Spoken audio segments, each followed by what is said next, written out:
Sidewinders Cool 1450. National anthem finishes up. We're just about set for baseball here tonight in Las Vegas. Game 2 of this 5-game series between the Sidewinders and the Las Vegas 51s. Lorenzo Bundy's team will be taking the field shortly. And then we'll be set to get underway here tonight, looking at a game-time temperature of somewhere around 104 degrees here tonight. In fact, that's right where it is now, 104 the high in Vegas today.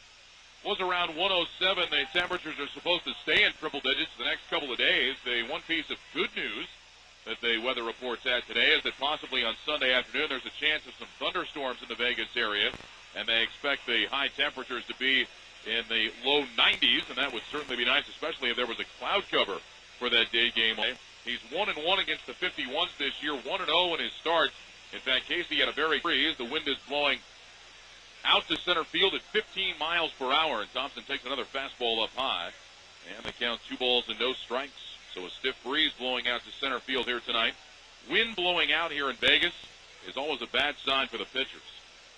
2-0 the count on Thompson. Juarez winds and delivers, and Rich takes a fastball in for a called strike. And the count is now 2-1. Thompson, Erickson, and Romero here against Juarez. Top of the first inning, Sidewinders in the 51s meeting up for the 13th time this year. Juarez winds, now the 2-1 pitch. And Thompson swings and misses through a fastball. And the count 2 balls, 2 strikes. Jeff Nelson, a Major League umpire down on rehab, will work the plate tonight. Todd Tishner is at first, Jeff Macias at second, Phil Hahn at third. Those guys will be moving around throughout the ballgame. Here's the windup, the 2-2 pitch to Thompson, and that swung on and missed. Or did he get a piece? He just got a piece. Fastball that was out away from him. And Thompson just got enough of it, and Chad Muller, the catcher, couldn't quite hold on. And so Thompson is given second life, 2 balls, 2 strikes. Juarez looking in for the sign, now rocks. And the pitch. Swinging a drive foul back to the left and out of play. Sidewinders are in their black tops tonight, gray pants. Sidewinders across their chest in copper. They wear all black caps. Vegas is in the blue tops tonight with white pants. Las Vegas across their chest in white. And the blue caps with the alien logo on the front. Here's the 2-2 to Rich Thompson. Swinging a broken bat, pop up to second base. Shin Lung Hu is waiting on it. He'll make the catch. And there's one away. So Thompson pops out to second. That's how our ball game begins tonight. And with 1 down now, here is Matt Erickson, the second baseman. Matty is batting at .289 with a home run and 23 RBIs. Getting a look in the 2-hole tonight. We've seen Ronnie Merrill there over the last couple of games, but Erickson will move up tonight, and Merrill will drop down into the 8th spot. Matty has hit in 24 of his last 26 ball games. Open stance to the left side. Here's the pitch, and Erickson swings and pops it foul off to the left. And the count, no balls and 1 strike. Last night, Erickson batted in the 6th spot in the lineup. He went 1 for 4, had a single and then 3 ground ball outs, including grounding into a 6-4-3 double play to end the 5th inning. The windup from Juarez, the 0-1. Erickson swings, and it's a line drive into right field. That's a base hit. Over to pick it up is Delwyn Young. And the beat goes on for Matt Erickson. It's now 25 out of 27 for him. A solid single into right field, and the Sidewinders have their first base runner of the night. So Erickson at first base, and that'll bring up Alex Romero, who's batting at .308. He's homered 5 times. He has driven in 61. Had an RBI last night, a single into left field in the 3rd inning that plated Rich Thompson. He struck out in his final at-bat last night in the 9th inning. That was against Eric Hall, the closer. Juarez kicks and delivers, and Romero hits one in the air, right center field, and this one is well struck. Ruan going back, it's over his head. That'll take 1 hop up against the base of the fence. Erickson coming to third, getting waved around. Here comes the relay throw to the plate. Erickson hustling in, and he will slide in safely. Romero has an RBI double, and it is 1-0 Tucson. Boy, and somebody get Matt Erickson some oxygen. Boy, he was coming around, and you could see it really laboring as he rounded third coming to the plate. And as he slid in, he stood up, took a deep breath, stuck his tongue out, giving that motion of, I'm tired. Romero driving that one into right center field, and it ended up going out into the triangle there in right center, just to the right of the 433 sign. And that gave Erickson time to come around and score. Romero gets his 62nd RBI of the year. And now Carlos Quentin will come to the plate, batting at .378. 3 home runs, 21 RBIs. And Juarez delivers. Quentin swings and misses, and the count, no balls and 1 strike. Well, a good start for Tucson here tonight. Last night, They fell behind 2-0 in the first inning. And were really never able to recover. They had that 5-run third, but that's after they were down 8-0. 0-1 here, the count on Quentin. And the pitch from Juarez is down to the dirt, smothered by Moeller. And the count, 1-1 strike. Juarez, a 4-pitch guy, has got a fastball, a cut fastball, a curveball, and a splitter. And he uses the cut fastball quite a bit. That's the pitch that he relies on to get outs. He didn't get a lot of outs though the last time he faced the Sidewinders here in Vegas. We mentioned 2 2/3 innings, 10 hits, and 8 runs. 1-1 strike on Quentin. Romero leading away from second. Juarez down to the belt and delivers, and Q takes a strike. Fastball on the inside corner. The gun here at Cashman Field had that one at 94. And the count is now 1-2 strikes. Now the gun here tends to be a little bit fast, but Juarez does have a fastball in the low 90s. He'll probably top out about 92, maybe 93. 1-2 strikes. Moeller puts the target over the outside corner, and Juarez delivers. Swing and a miss, strike 3. They got him on that cutter moving down and away. Juarez gets his first strikeout. Quentin is retired. 2 down in the inning. And that'll bring up Jamie D'Antona, who had himself quite a night last night. Jamie had 4 hits and 5 at-bats. Moves his average to 309 on the season. 12 home runs and 75 RBIs. Over his last 2 ball games, Jamie is 6 for 8. Now a 3-run home run in the game last night. Deposited it out over the wall in left center field. First time this year that Jamie has homered in back-to-back games.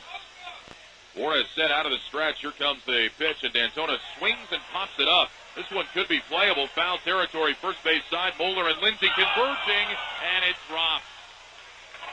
Moeller had a long way to run up the first baseline, and he went down on his knees trying to make a basket catch, and he missed it by about 6 inches. That would have been a much easier play for Lindsey, but he just couldn't quite get there. So D'Antona is given second life. And the count, 0-1 strike to him. Jamie last night singled in the second inning, had that 3-run homer we were talking about in the third. He then doubled in the 7th inning. He had a base hit in the 9th, but Quentin was thrown out trying to score from second base. That's what ended the ball game, and Jamie was denied his 4th RBI of the night. Juarez out of the stretch. Here's the 0-1. And D'Antona hits a line drive into right field. Going back is Delwyn Young. It's up and over his head. One hop up against the fence. Romero can walk home. Jamie hustling to second base, and he will slide in safely with a double. And the Sidewinders are out to a 2-0 lead.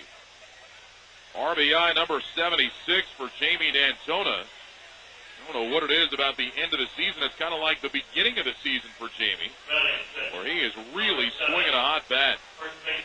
So the 3rd hit of the inning for Tucson gives them their 2nd run. And that'll bring up Robbie Hammock back in the starting lineup for the first time in just over a week. Hammock hitting at .338 with 4 home runs and 28 RBIs. He pinch hit in the 8th inning last night, and he struck out against our pregame guest, John Malone. Malone 1 inning of work last night. He struck out a pair. Juarez out of the stretch, ready to work to the right-handed batter, Hammock. The first pitch misses down low, and the count 1-0 strikes. So the Sidewinders hitting some balls hard against Juarez here in the first inning. Erickson a solid single to right. Romero ripping one to the gap in right center for a double, and then D'Antona just a strong line drive double right over the head of Delwyn Young and straight away right field. 1 no strikes, the count on Hammock. Jamie taking his lead away from second. Here's the pitch, and Robbie swings it at the line drive into left center. That's a base hit. D'Antona getting waved around on his way to the plate. Jamie is going to score, standing up just barely. Boy, another line drive into left center, and Mazza fired that one into Valdez, and his throw to the plate was almost in time. Jamie looked like he was really laboring coming around third base. We mentioned the other night that Jamie is bruised and battered. He has big purple bruises all over his legs, and that may have slowed him down a bit.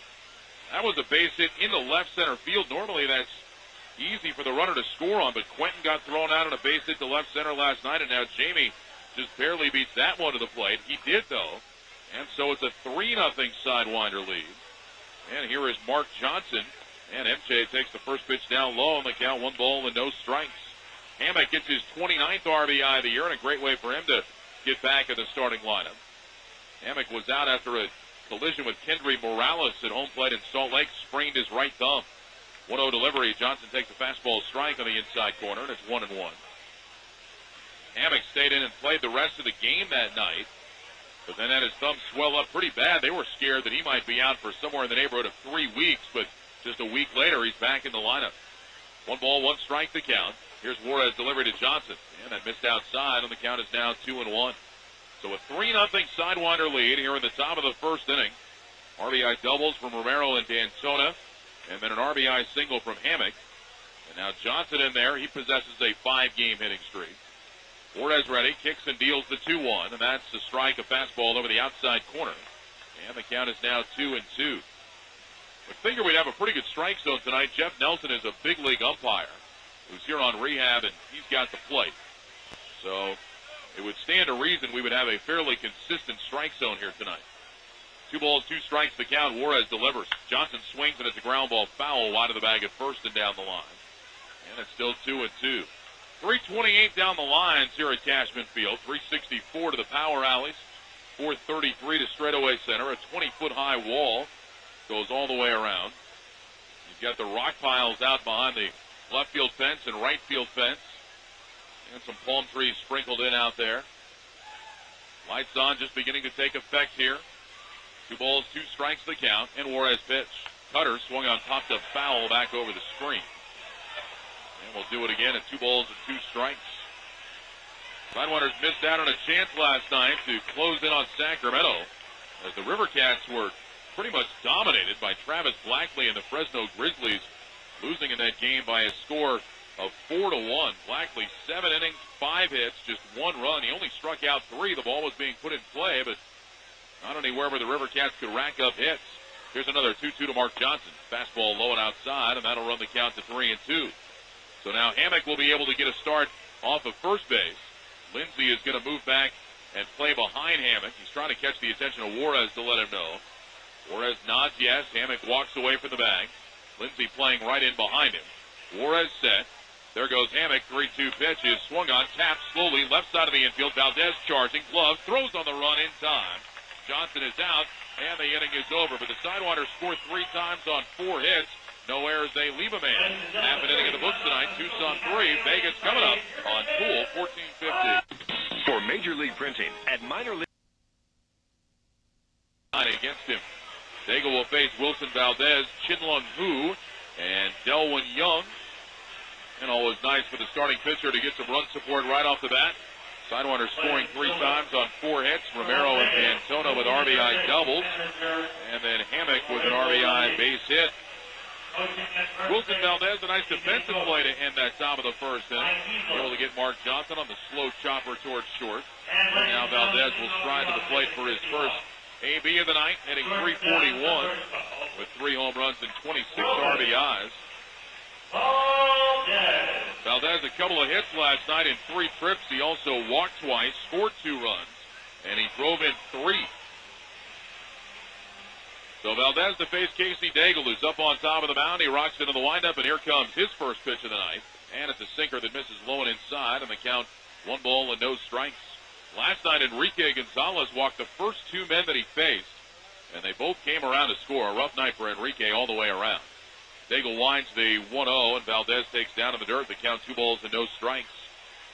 Valdez drew a walk, then Hu drew a walk. And there was also a throwing error on Jamie D'Antona in that inning. Things got off to a bad start for Tucson last night and just went downhill from there, with the exception of that 3rd inning where they scored 5 times. Daigle's 2-0 pitch to Valdez. Sinker strike on the inside corner. And the count is now 2-1. Defensively for Tucson tonight, Thompson, Romero, Quinton left to right in the outfield. D'Antona, Merrill, Erickson, and Hammock third to first. And Mark Johnson does the catching. Here's the windup, a 2-1 pitch, swinging a bouncer foul down the third base side, past Lorenzo Bundy and into the Sidewinder bullpen, where Randy Choate will corral it with a kick save. And the count is now 2 balls and 2 strikes. A little bit different look with D'Antona over there at third, getting used to seeing Matt Erickson over there the last couple of nights, and Jamie behind the plate, and then over at first base. But Hammock playing first tonight, Jamie over at third. We saw Mark Johnson play first base last night. Ronnie Merrill at shortstop. Merrill had an error last night, but boy, he also had a couple of really nice plays going to his left. Now the windup, the 2-2 to Wilson Valdez. Swinging a line drive in a right field. That'll sink in front of Quentin. Base hit. So a good start for the 51s as Valdez goes the other way for a knock. And now here is Chin Lung Hu. Got our first look at him last night. And a pretty impressive debut. He had 3 hits, a walk, scored 3 runs, and drove in a couple. Solo home run leading off in the 4th against Enrique Gonzalez. I said this guy is very impressive defensively, very soft hands, good range, but boy, offensively he looked pretty good. Daigle out of the stretch, and his first pitch to Hu is a slider that missed off the outside corner, and the count 1 ball and no strikes. Chin Lung Hu now with 8 home runs and 26 RBIs. He has been way better hitting here in AAA than he was in AA in the Southern League. Daigle ready, 1-0 pitch. That's a sinker low and inside, and the count is now 2 balls and no strikes. Talking to Bill Plummer about Hu before the game. He managed against him last year when Hu was in Jacksonville and Plum was in Tennessee. And Plum also is a big fan of his, although he'll tell you that he thought Alberto Gonzalez was a better all-around player. Daigle's 2-0 delivered to the plate. That's a strike on the inside corner, a sinker at 88. And the count is now 2 balls and 1 strike. And maybe Plum is a little biased, given that Gonzalez was his own guy. And, of course, Alberto no longer in the organization. Traded over to the Yankees as part of the Randy Johnson deal. But he will tell you that Alberto Gonzalez was better all around. 2-1 delivery to the plate, swinging a drive down the left field line, but foul. And the count is now 2 balls and 2 strikes. That was a rifle shot, a line drive. It was maybe about 1.5 feet foul down the left field line. And the count now even up at 2 balls and 2 strikes. Chin Lung Hu is the number 11 prospect in the Dodgers organization. He's out of Taiwan, and there is some media here from Taiwan tonight. They were interviewing him before the game, and they're sitting down in the press box to our right. There's also a cameraman that is down there next to the 51's dugout documenting Chin Lung Hu's every move. 2 balls, 2 strikes to count, and Daigle's delivery. Breaking ball, popped in the air, shallow right field. Here comes Quentin. It's going to fall for a base hit. Back-to-back singles to start it off tonight. A slider over the outer part of the plate, and Hu just reached out and flipped it into shallow right field. Now, last night it was back-to-back walks. Tonight, back-to-back singles, and here come the 51. Delwin Young, the batter. Young batting .336 with 17 home runs and 82 RBIs. Now, we mentioned the start that Daigle had here on June 28th. It was a very good one for him, working 5 innings, allowing 7 hits and 3 runs. He had some very good matchups with Delwin Young in that game. Retired him all 3 times that he faced him. Daigle out of the stretch, and he delivers to Young, and that swung on, grounded to short, could be 2. Merrill flips to Erickson for 1. On to first, a Taylor-made double play. 6-4-3 on the first pitch. Valdez goes to third, but just like that, there's 2 outs. Boy, you can't ask for more than that. I mean, that was a sharply hit ground ball, but right at Ronnie Merrill. And an easy 6-4-3. So with 2 down, that'll bring up John Lindsay, the first baseman. This guy has had an outstanding year. Lindsay batting .333, 18 home runs, 71 RBIs. Last night he had a grand slam in the second inning off Gonzalez. And Daigle's first pitch to him here is a slider that drops in for a called strike, and the count is 0-1. Lindsay, a guy that was playing an independent ball, was signed by the Dodgers prior to this season, went to Jacksonville, had some pretty good power numbers there, has come here to AAA, and has just been terrific. Daigle set out of the stretch. Here's the 0-1, and Lindsay takes a sinker for a strike on the inside corner, and the count is 0-2. Ned Colletti, the Dodgers general manager, is in attendance here tonight, sitting down about 5 rows behind home plate. He was a guest on the 51's radio pregame show. And Colletti mentioned John Lindsay when he was asked about guys that have caught his eye. He said, hey, John Lindsay has had a real good year. Daigle said, here comes the 0-2 pitch. Swinging a line drive at a center base hit. Wilson Valdez will trot home to score, and it's now a 3-1 game. So Daigle got the double play right on the verge of getting out of the inning, and then on 0-2, John Lindsay takes one back up the middle. His 72nd RBI of the year. And a 3-1 contest now as Marshall McDougal comes to the plate. Boy, that's frustrating there. You get the double play on one pitch from Delwood Young, jump ahead of Lindsay 0-2, and then give up a base hit up the middle. First pitch to McDougal, slider, and that missed off the outside corner. The count, 1 ball and no strikes. McDougal, a .287 hitter this season. He's homered 6 times, and he has driven in 30. Outfield plays straight away, infield the same. Daigle ready to go. Here's the 1-0 pitch, and McDougal looks at a slider down low, and the count 2 balls and no strikes.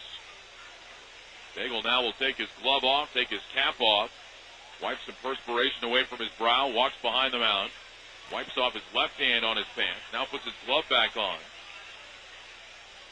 Puts the ball into his glove, rests it up against his chest, and leans in at Mark Johnson for the sign. Now ready to go. And the 2-0 pitch to the plate is a slider for a strike on the inside corner. And the count is now 2-1. So right off the bat, the 51s get a 2-out run here tonight. They had plenty of those last night as part of their 12-7 victory. Daigle trying to put the brakes on this inning right here. 2-1 delivery to McDougal. Another slider, and that's low and outside. And the count will go to 3 balls and 1 strike. Luis Mazza, the left fielder, is waiting on deck. 3-1 Tucson here in the first inning. Buckle in, folks. We could be here a while tonight. A lot of scoring last night, and we might have a similar contest tonight. Daigle ready. Dangerous pitch. 3-1 to Marshall McDougal. Fastball launched to deep left field, and we're tied. Way out of here.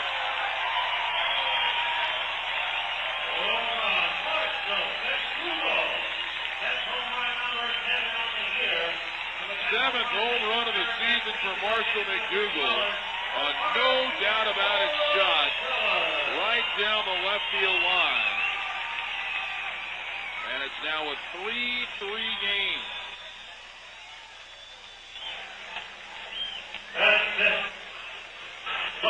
So we can start over again. Here comes Luis Mazza. Mazza is hitting .324 with 3 home runs rather, and 28 RBIs. Daigle back to the windup. He winds and fires, and a fastball misses high. 1 ball and no strikes.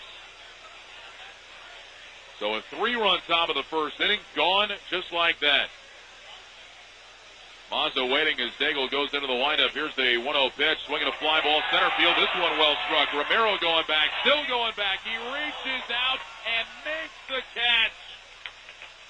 What a play by Romero. That one looked like it was going to get up and over his head, and at the last moment he reached up, stretching out as far as he could, and he caught it in the webbing of his glove. And the inning is over. Vegas gets 3 runs on 4 hits, no errors, nobody left. We've played an inning. It is 3-3. A 2-run home run on a 3-1 fastball. And then Luis Mazza almost had himself a triple. 2-2 delivery to Merrill, and that's outside. 3 balls, 2 strikes. Great catch by Romero. Running back, looking up over his right shoulder. And it almost looked like he lost that ball for a second, but was able to reach out and haul it in. Here comes the windup, the 3-2 delivery to Ronnie Merrill. And that swung on and bounced foul back at the plate. And so Merrill will see another 3-2 pitch. Merrill up from AA, where he was hitting .253 with Mobile, 13 home runs, 47 RBIs. Guy that's bounced around a little bit. Last year he was in the A's organization at AA in Midland. 3-2 pitch again, cutter. That's line foul down the right field side, skipping into the Vegas bullpen. And it's still 3 balls and 2 strikes. Spike Lundberg, last night's starter, is sitting down in the pen, and he'll run down to pick that ball up in the corner. 3-3 contest here. The windup from William Juarez, and he delivers, and Ronnie Merrill swings and misses. Strike 3. Got him on a 93-mile-an-hour fastball. And Juarez gets his second strikeout. And with 1 away, here is Daigle. Casey 3 for 19 on the season, but he is returning to the scene of his home run. Launched one out over the right center field fence back on June 27th. He's got 4 RBIs. He also has a double to his credit. Juarez into the windup, and here comes his pitch. And Daigle swings and pops one in the air. Shallow right field. Here comes Delwood Young, and it's going to fall in front of him for a base hit. Casey Daigle gets his 4th hit of the year, dropping that one into shallow right. And the Sidewinders get their 5th hit of the game. And now Daigle aboard for Rich Thompson. Casey looked like he got jammed on that one. He just had it perfectly placed far enough into the outfield where Who couldn't get it. And just shallow enough where Young couldn't come and get it. So here is Thompson. Rich broke his bat and popped up to Shin-Lung Hu back in the first inning. Rich working on a 7-game hitting streak. Juarez out of the stretch. Here's his pitch, and Thompson swings it as a fly ball into left field. Going back is Mazza on the warning track at the fence. Jumps up and cannot catch it. It rebounds off the wall back to the infield, but Daigle will stop at second, and Thompson has a long single. Mazza played that one well going back to the wall. Daigle had to hold up. It was hard to tell if Mazza was right underneath it or not. And then he jumped up. There's a big white advertisement out there on the wall, and that's where the ball hit. And it was tough to see for a second, and all of a sudden it came bounding back towards the infield. But Daigle again had to hold up and then couldn't pick the ball up right away. So he goes to second base. Thompson extends his hitting streak to 8 in a row on a 350-foot single. And now here is Matt Erickson, and Juarez deals to him, and Matty looks at a fastball over the outside corner for a strike. And the count is 0-1. Well, just like at Fenway Park in Boston with that tall fence out there, the fielders have to play it well, and Mazza did a good job there in selling the fact that he was going to catch that one. 0-1 delivery. Erickson swings, and it's a little bouncer foul back of the plate, and the count, no balls, 2 strikes. And Mazza almost did catch it. I mean, he got back to the fence, and then when he jumped up, it looked like, I mean, tough to tell with that white advertisement behind him, but it looked like he was only maybe a foot or two away from hauling that one in. No balls, 2 strikes on Erickson. Had a base hit into right back in the first inning. Juarez down to the belt, checks Daigle at second base and delivers, and Matty looks at a cutter inside. And that'll run the count to 1 ball and 2 strikes. Erickson's driven in 23 runs on the season. That single in the first means he has now hit in 25 of his last 27 games. What a finish to the season this has been for Matt Erickson after just a brutal first half. Now Juarez, 1-2 pitch. Curveball swung on, popped up down the left field line, and that's going to make it out of play into the party area down the left field line, and it'll hop up into the seats. And the count, 1 ball and 2 strikes. Good crowd here tonight, but a lot of the fans aren't visible yet. They're still up in the beer line on this dollar beer night here in Las Vegas. Tomorrow night, John Kruk is going to be here. They're having John Kruk bobblehead night. 1 ball, 2 strikes, and Juarez pitch. Swinging a bouncing ball up the first base line, but that's foul, and Joe Youngblood reaching down with his cap, snags it. And he'll toss it to the first base umpire, who I believe is Jeff Macias right now. The umpires on the bases are rotating. Phil Hahn was supposed to start the game at third base, but he's been at second so far. So I think that's Todd Tishner that's over at third. And those guys every couple of innings will rotate through. The only guy we're sure about is Jeff Nelson. He's behind the plate. Here's the 1-2 to Erickson. Swing and miss, and a bat goes flying. It hits the screen over on the right side. And so Erickson is out on strikes. That's the second out of the inning. Second strikeout of the inning. Third of the game for Juarez. And with 2 down now, that'll bring up Alex Romero. Good thing that thing hit the screen. There was already some people over there on the right side starting to duck for cover as that headed towards the seats. But it caught the very top of the screen. And so Erickson just goes and picks his bat up and makes the walk back to the dugout. And now Romero, who doubled in a run in the first inning, his 62nd RBI of the season. Juarez kicks and deals to him, and Alex takes the cutter for a called strike. And the count is 0-1. Well, Alex Romero has not been nearly as hot in the second half as he was in the first half. But again, here's a guy that has really put together a solid season. Had the second most RBIs of his career this year. His high was back in 05. 0-1 pitch to him, swinging a bouncing ball, right side, charging his Who. He's got it on 2 bounces, makes an underhand flip to first. Romero is retired, and that'll end the inning. Alex, by the way, had 77 RBIs in 2005. That was playing in AA at New Britain. No runs, 2 hits, no errors, and 2 men left in the second. We'll go to the home half. It's a 3-3 game.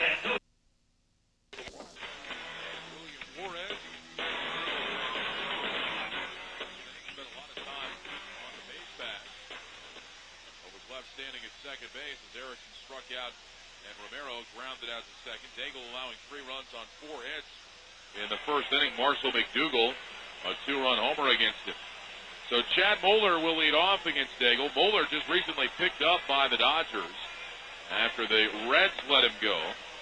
Moeller had been playing in the Brewers organization after his departure from Arizona and then started this year with Cincinnati.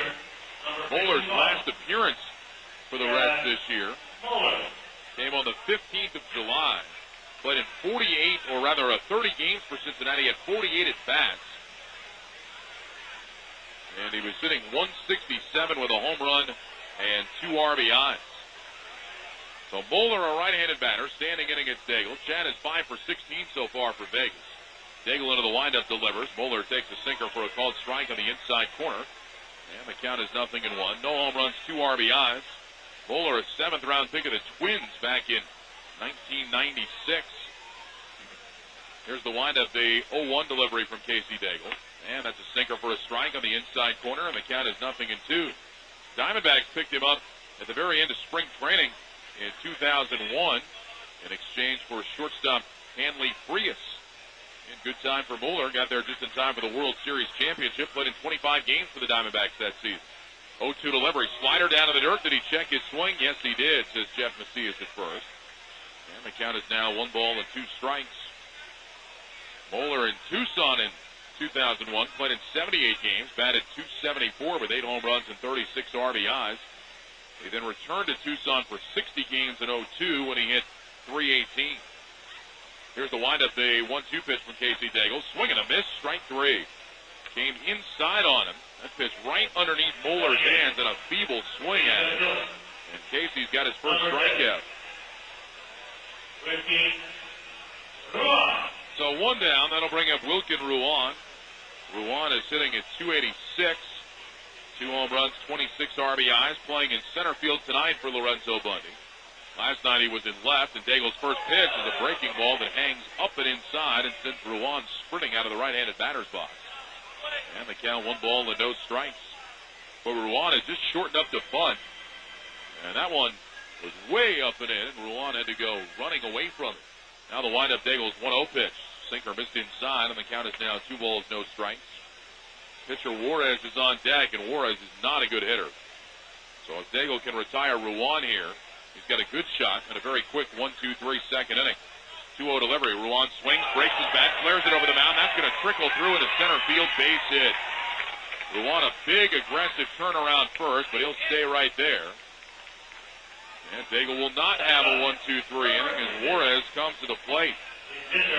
That one right in on the hands of Ruan. And it was just a soft line drive that hit maybe 10 feet behind the mound. But because of the way that Erickson at second and Merrill at shortstop were positioned, they couldn't get there. That took about 5 hops on the dirt before it got through into center field. So here is Juarez, probably in a sacrifice situation. He's just 2 for 22 on the campaign.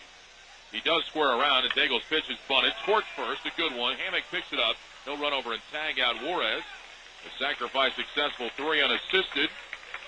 As Ruan moves up to second base. And he's in scoring position now for Wilson Valdez. Now this is a big batter here for Casey Daigle. Last night, Enrique Gonzalez just had all kinds of problems finishing innings. And Daigle tonight, we can go back to his first inning. 2 outs and a runner at third base. Single 2-run homer to give Vegas a couple of runs up there, scoring 3 in that first frame.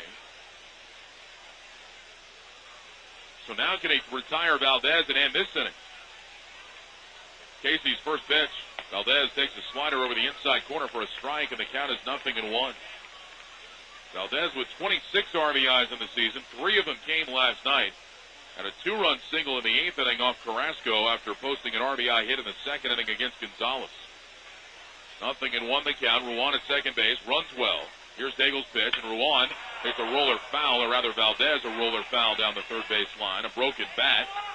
And the count quickly, no balls, 2 strikes. That's the second bat tonight that Valdez is broke. He had one in his first at bat. He had a bouncer down the third base line that snapped. That one he hit off the very end of the bat. He was way out in front of Casey's slider. So it's 0-2 on him as he strides back towards home plate. 3-3 game, bottom of the second inning. Second game of this 5-game series. Tomorrow night, same drill, 7-11 first pitch. Dana Evelyn will make the start for Tucson. And he'll be opposed by Miguel Pinongo. We'll hear from Dana on our pregame show tomorrow night. 0-2 the count on Wilson Valdez. Daigle stares in for the sign. He's set. And now the pitch. Fastball bounced foul back at the plate. And it's still 0-2 on the 51's leadoff hitter. Coming up on Saturday night, another 7-11 first pitch. Bill Murphy makes the start for Tucson. DJ Holton for Vegas. And then Sunday afternoon at 12:05, Greg Smith and Eric Sear will wrap it up. Pair of lefties that'll be out there in the broiling sunshine, although maybe might have that cloud cover come through Sunday. That'd be nice. Daigle's 0-2 pitch. Way outside and low with a slider. Good block by Johnson. Ruan very aggressively bouncing away from second. Johnson wanted to throw back behind him, but nobody could get to the bag in time, so he just bluffs. And Ruan cruises back in standing up, and the count to Valdez is now 1 ball and 2 strikes. 3-3 contest here in the bottom of the second inning. D'Antona over close to the line at third. In the outfield, Romero, the center fielder, is a couple of steps into right center. Daigle looking in at Johnson. And now the 1-2 pitch will be on the way. Swinging a bouncing ball towards short. Merrill coming on. Has to wait on the second off. Gloves. Fires the first in time to get him. Good play by Ronnie Merrill. The quick release allows him to retire Wilson Valdez. And in the inning, no runs, 1 hit, no errors. And 1 man left. We'll go to the third. We're tied up. It is 3-3. So here is Quentin against Juarez. And the Vegas right-hander into the windup. And here comes his first pitch, and Quentin swings, and it's a high drive into straightaway center field. Ruan is racing back. Ruan is looking up, and it's over his head and off the top of the wall. Quentin going to second base, and he's got a double. Right off the very top of the fence in straightaway center field, 433 feet away. And Quentin cruises in with a double. Any other ballpark in this league, that is a home run.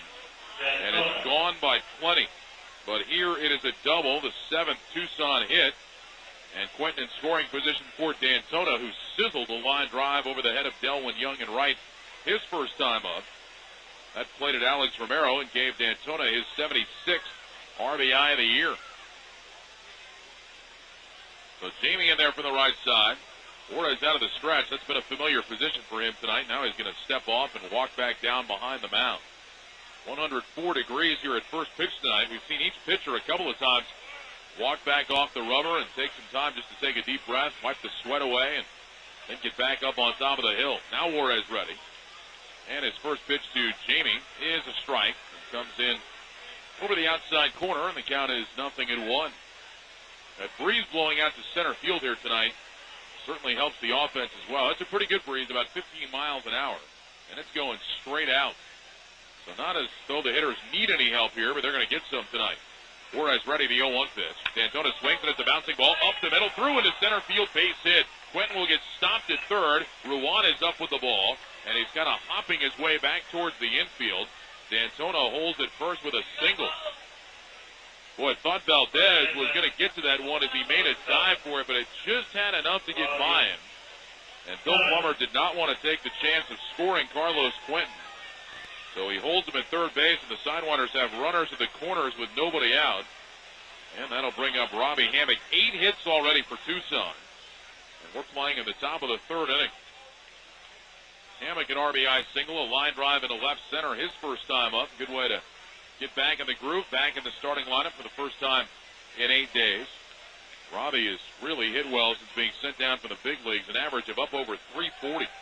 Juarez delivers to him way outside and low, and the count 1 ball and no strikes.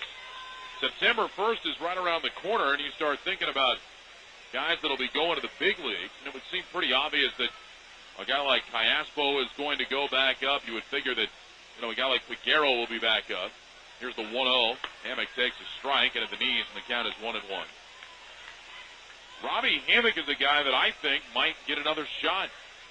I mean, he was with them at the beginning of the season. Bob Melvin really likes his versatility as a guy that you can use off the bench. And the way Hammock has performed here in AAA would not surprise me at all if he goes back. 1-1 pitch. There's a drive into straightaway center field. Ruan racing back on this one. He's looking up, and it's off the top of the wall. Quentin will score. D'Antona will stop at third. Hammock's got a double. And it's 4-3 Tucson. Second ball in this inning that we have seen just launched into straightaway center field. And Robbie Hammock 2 for 2 tonight with 2 RBIs. And that'll bring up Mark Johnson and the Sidewinders now on the verge of a big inning, as they already have a run in and now 2 men in scoring position with nobody out. Boy, Quentin and Hammock couldn't have come much closer to home runs than they came. In fact, if each of their balls had been another, let's say, 2-3 feet to the left, they could have been home runs, because out in center field, there's an extra advertisement that's up on top of the fence that extends up another 4 or 5 feet. Now the infield will come in for Vegas, and Mark Johnson, who grounded out to shortstop his first time, will stand in. But before Juarez delivers the first pitch, he steps off the back of the rubber. 4-3 Tucson, top of the third inning. Now Juarez ready out of the windup. And here's his first pitch to Mark Johnson. And that's taken down low, and the count 1 and no strikes. Johnson's driven in 33 runs on the season. He's working on a 5-game hitting streak. MJ last night 1 hit in 3 trips. He led off the 6th inning with a line drive double down the right field line. Juarez takes the sign from Moeller, and now the 1-0 pitch. And that swung on and popped up foul off to the left, and that'll be into the seats. And the count is now 1 strike. 51's getting activity going in their bullpen. A side-arming right-hander, Casey Horlbeck, is up to throw. So Juarez, something about facing the Sidewinders here in Vegas he doesn't like. He has struggled in his 2 outings against Tucson here in Sin City. 1 strike the count. Here's the windup and the pitch. And Johnson takes a strike on the inside corner. Good cutter. And the count is now 1 and 2 strikes. Juarez against the Sidewinders in Tucson has pitched fine. On June 11th, he went 5 innings, gave up 3 runs. And then on July 7th, 7 innings and 3 runs. 1 2 strikes. Here's Juarez's pitch. Swinging a line drive, caught by Lindsey at first, and the runners alertly get back to their bag. Johnson may have hit Moeller on his backswing. Well, you know what it was? It was a broken bat. Johnson broke his bat, and the barrel came back and caught Moeller, and Johnson checking on him, trying to make sure he's okay. Moeller looks like he is, tells MJ he's all right, and pats him on the back as he walks back to the dugout, but Lorenzo Bundy is out, along with the trainer Greg Harrell. A broken bat line drive to first. Lindsey caught it. Hammock and D'Antona both alertly stayed right near their bags, so they were able to get back. But the head of the bat came back and caught Moeller. That happened to Johnson earlier this year. In fact, that's when his neck first started bothering him, when he caught a broken bat up on top of his helmet. Moeller says he's okay. He's going to stay in the game, and he'll get an ovation from some of the fans here. 1 down in the inning. That'll bring up Ronnie Merrill, who worked the count to 3-2 in the second inning, but struck out, and now Merrill becomes an important batter for Tucson. With the pitcher Daigle in the on-deck circle, and Casey swings the bat pretty well, but you'd rather not leave it in his hands. Sidewinders have 1 in, runners at second and third, looking to tack on a couple of more here. Juarez into the windup and delivers to Ronnie Merrill, and that's low and inside. 1 and no strikes. Well, Merrill got his first Sidewinder hit last night. It'll be a good time for his first Sidewinder RBI or RBIs. Infield remains in for Vegas all the way around.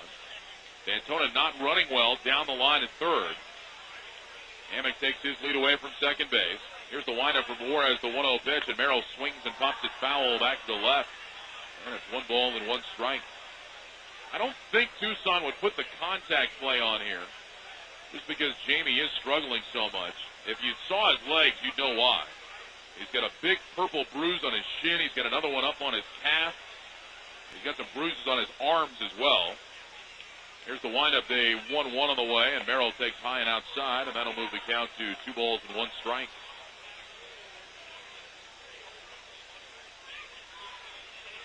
Outfield remains straight away for the 51s. Infield third to first is McDougal, Valdez, Hu, and Lindsey. They're all up near the cut of the grass. Safe for Hu at second base, who's a step or 2 back. Here's the 2-1 pitch to Ronnie Merrill. Swinging a bouncer foul first base side. That'll hop into the camera well over there. And it's now 2 strikes. I think Juarez cutter has been a fairly effective pitch against Merrill. Just doesn't seem to be getting a real good read on that one. For example, that pitch he just swung at was carrying in off the plate. And it would have been ball 3, but instead it's now 2-2. Juarez still working out of the windup. Pass the sign from Chad Mueller. Runners walk away from their bags again, and the 2-2 pitch to the plate. And that's swung on and fouled off. And the count holds 2 balls and 2 strikes. And now our home plate umpire, Jeff Nelson, will get a new supply of baseballs. 4-3 Sidewinder lead here in the top of the 3rd inning. Now who at second base is up on the cut of the grass. The windup from Juarez, another 2-2 pitch. Strike 3 called. Fastball on the outside corner, and Merrill is rung up. 4th strikeout of the game for William Juarez. He's got Merrill twice. And that'll bring up Daigle now. Daigle floated a single out into right field in the 2nd inning. But now if he doesn't get a base hit, or at least reach base to extend the inning, Juarez is going to feel pretty good about the way things went here for him in the 3rd. Here's the windup in the first pitch to Daigle. And he starts him with a breaking ball that misses up and in the count 1 ball and no strikes. Quentin open with a double high off the wall in center. D'Antona a base hit to move Q to 3rd, and then Hammock a double off the wall in center that scored Quentin, but sent a line drive and a strikeout. Here's the 1-0 pitch. Swinging a bouncing ball over the mound towards second base. Who over to his right, has it, throws on to first, and that'll end the inning. So the Sidewinders get 1, but they waste a golden opportunity for more. A run on 3 hits, no errors, 2 left in scoring position. We'll go to the home half of the 3rd. It's the Sidewinders 4 and Las Vegas 3. KWFM Tucson. So I took Sidewinders have a 4-3 lead as we go to the bottom of the 3rd inning. Casey Daigle just now getting back out to the mound to begin his warm-up tosses. So Juanito's now let's take a look at the scoreboard from around Major League Baseball. In the National League, Diamondbacks have the night off. They'll open a series with the Cubs tomorrow. In 10 innings, San Diego today beat the Mets by a score of 98. Hoffman beat Heilman. Bell his first save. Adrian Gonzalez' 21st home run for the Padres. Marlon Anderson, number 2 for New York. In 12 innings, Cincinnati beat Atlanta 9-7. The former Sidewinder Mike Gosling got the win to go to 2-0. Bob Wickman the loss. Mark Teixeira homered again, 23 on the season. Chipper Jones at number 21. Josh Hamilton, Edwin Encarnacion, and Adam Dunn homer for the Reds. Bottom of the 9th in Houston. Nationals with 7-4 lead on the Astros. Carlos Lee, his 25th home run. Ronnie Belliard is hit number 8. Top of the 9th inning in St. Louis, Florida, all over the Cardinals, 9-1. Josh Willingham and Cody Ross home runs for the Fish. Dodgers beat Philadelphia today 5-2. Billingsley over Romero. Takashi Saito save number 34. Tadahito Iguchi hit his 8th home run for Philly. Pittsburgh over Colorado 5-1. Mahalan beat Morales, and San Francisco over the Cubs 4-1. Matt Cain beat Carlos Zambrano. Brad Hennessy the save. Cain gets his 6th home run and hit his 2nd home run of the season off Zambrano. Here's Chin Lung Hu to lead off against Daigle. And Casey's first pitch, Hu takes a strike over the outside corner. And the count is 0-1. American League, Cleveland beat Detroit 3-1 in 10 innings. Perez over Zumaya. All the scoring in that game came in the 10th inning. Here's the 0-1 pitch, swinging a pop-up foul back and out of play. And the count, no balls, 2 strikes. Bottom of the 4th inning in Anaheim, Angels on top of Toronto by a score of 3-2. Vlad Guerrero, his 20th home run of the season. 0-2 here on Chin Lung Hu. And Daigle's delivery. Swinging a bouncing ball on the left side, and that's through into left field, base hit. So Chin Lung Hu gets his 2nd hit of the night. This guy is just wearing the Sidewinders out. Last night he had 3 hits and a walk. Tonight he's got 2 hits. 6 hits in the game now for Vegas. And that'll bring up Delwyn Young. Young saw 1 pitch from Daigle in the 1st inning and rolled into a 6-4-3 double play. We had started to talk about Daigle's success against Young in his start on June 28th, where he retired him all 3 times that he faced him. Here's the first pitch, and Young takes high and outside 1-0. Daigle's changeup was especially effective against Young. He struck him out on it in the 1st inning that night. Got him to ground out in the 3rd inning, and then in the 4th inning, he got him to ground out to first. And although Young picked up an RBI there, Daigle was really pumped up about the fact that his changeup was very effective against a dangerous hitter. Here's the 1-0 pitch. Young swings and misses, and the count is now 1-1. In that start, Daigle seemed to be in trouble in all every inning, just base runners all over the place. But that was the epitome of minimizing damage, as he only gave up 3 runs, only 2 of them were earned. In his 5, Daigle stranded 8 men that night. There's a toss over to first, and that'll send Hu back to the bag. He's stolen 2 bases so far here for Las Vegas, but he's been caught 4 times. Other scores in the American League, top of the 9th inning. Seattle on top of Texas, 8-4. Jose Guillen and Jose Vidro have homered for the Ends. Wilkerson and Saltalamacchio homer for the Rangers. Daigle ready. Here comes the 1-1 pitch, and that's a breaking ball that misses outside. 2 balls and 1 strike. A's pound Tampa Bay in St. Pete today, 12-2. Godin over Hamel. Jack Cust, his 22nd home run of the season. Boy, what a year he has had since the A's picked him up from the Padres organization. Here's the 2-1 pitch. Young takes low and outside, 3-1. Mike Piazza's 5th home run. Minnesota beat Baltimore 5-2. Boop Bonser the win. Minnesota got 4 in the 8th and 1 in the 9th.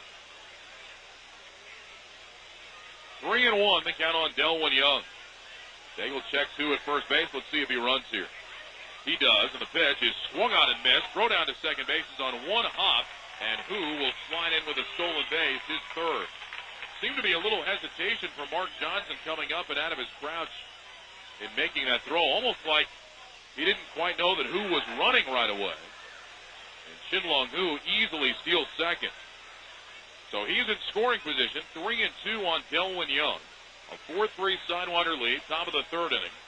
Daigle got 3 runs to work with in the top of the 1st, gave him back quickly in the bottom of the 1st. Now the Sidewinders played a run in the top of the 3rd, but Vegas coming right back, a man in scoring position, nobody out, bottom of the 3rd. Here's the 3-2 pitch. Slider, strike 3 called, snapped it in at the knees. And Casey gets his 2nd strikeout of the ball game. Young didn't like the call. He thought it was low. That was a beautiful pitch from Daigle. So Casey's mastery of Delwyn Young continues. Young is 0 for 2 against Daigle tonight. And with 1 down here is John Lindsay, who had an RBI base hit to center field against Casey in the 1st inning on an 0-2 pitch. A solid line drive right back up the middle. Hu taking his lead away from second base. Erickson bluffing over at him. Daigle looks back, and now his first pitch to Lindsay is a fastball that missed outside. And the count 1 ball and no strikes. One score we didn't give you because there is no score. They didn't play in Chicago tonight. Red Sox and White Sox were washed out. Josh Beckett was going to start that game looking for his 16th win, but it'll have to wait at least a day. Daigle's 1-0 delivery to Lindsay. Swung on, hit in the air, right center field, and that one's going to fall for a base hit, and that'll retie the ball game. Romero picks it up on 2 hops at the edge of the warning track, fires it back in, but Lindsay cruising in with a double. Hu comes in to score, and it's 4-4.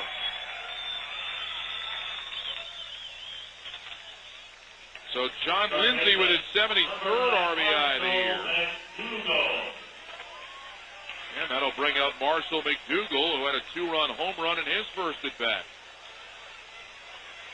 So Daigle unable to get the shutdown inning. And now try and just keep this one tied at 4 as McDougal climbs in there. Launched a 2-run home run over the left field wall in the 1st inning, and no doubt about it shot. Casey out of the stretch, kicks and fires, and a slider misses low and outside, and the count 1 ball and no strikes. Well, Cashman Field can be very tough on pitchers, and so far for the Sidewinders in this series, Cashman Field is winning the fight against the Sidewinder staff. 1 ball, no strikes. Daigle's next one. Way outside with a fastball. 2 balls, no strikes. You got to figure that the guys that are sitting over there on the bench, Danny Eveland and Bill Murphy and Greg Smith, they can't be too excited to get out there and pitch. Watching what has happened the last couple of nights, the guys that have been throwing pretty well in Enrique Gonzalez and Casey Daigle. Casey, his last time out, was masterful against Colorado Springs. Here's the 2-0 to Marshall McDougal. That's low and outside, 3-0. So Daigle falling behind McDougal again. The home run came on a 3-1 pitch. And now on 3-0, I wouldn't be surprised if McDougal got a green light here. Casey's got to throw him the fastball. He's set. And the 3-0 pitch to the plate is a fastball, but it's outside, ball 4, and now runners are at first and second. Daigle's first walk of the night. And that'll bring up Luis Mazza. Number 3, Luis. Mazza was robbed of at least a double and maybe a triple by Romero back in the first inning as Mazza stung one to straightaway center. And Romero racing back and looking up over his shoulder, reached out and made a great catch. Mazza, a right-handed batter. He's had a good year for the 51s. Here's Daigle's first pitch, and it's a slider that hangs up and in. 1 ball and no strikes. Mazza hitting .324 coming into the ball game tonight. Guy that really hasn't played a whole lot, but when he's been in there, he has produced. He's playing in just his 59th game of the season for Vegas tonight. 1 ball, no strikes to count. Daigle checks second base. Here's the pitch, and it's swung out and ripped down the left field line, foul. And the count is now 1 ball and 1 strike. A 4-4 contest here in the bottom of the third inning. Already the teams have combined for 16 hits. Last night we had 27 combined between the two ball clubs. This keeps up. We are going to race past that number tonight. 1 ball, 1 strike on Mazza. Slightly choked up on his bat. Waves it out towards the mound as Daigle looks in at Johnson. Nods yes to his side. And here comes his 1-1 pitch.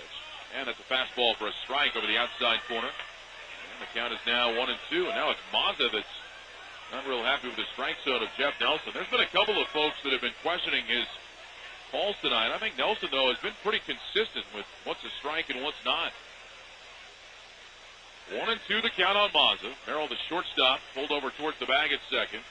Antona straight away at third. And now Daigle's 1-2 delivery to the plate. Here it is. Swing and a miss. He struck him out. Elevated the fastball, and Mazza swung through it. Casey gets his third strikeout. And with 2 down in the inning, here is Chad Moeller. Moeller struck out leading off in the second inning. Well, now can Daigle keep this to just a 1-run frame? The way Juarez did in the top of the third inning. Sidewinders really missed a chance there. With a run in, second and third, nobody out. And a line out to first, a strikeout, and a ground ball to second later. They still only had 1 run. Moeller with 2 RBIs in his time with Las Vegas.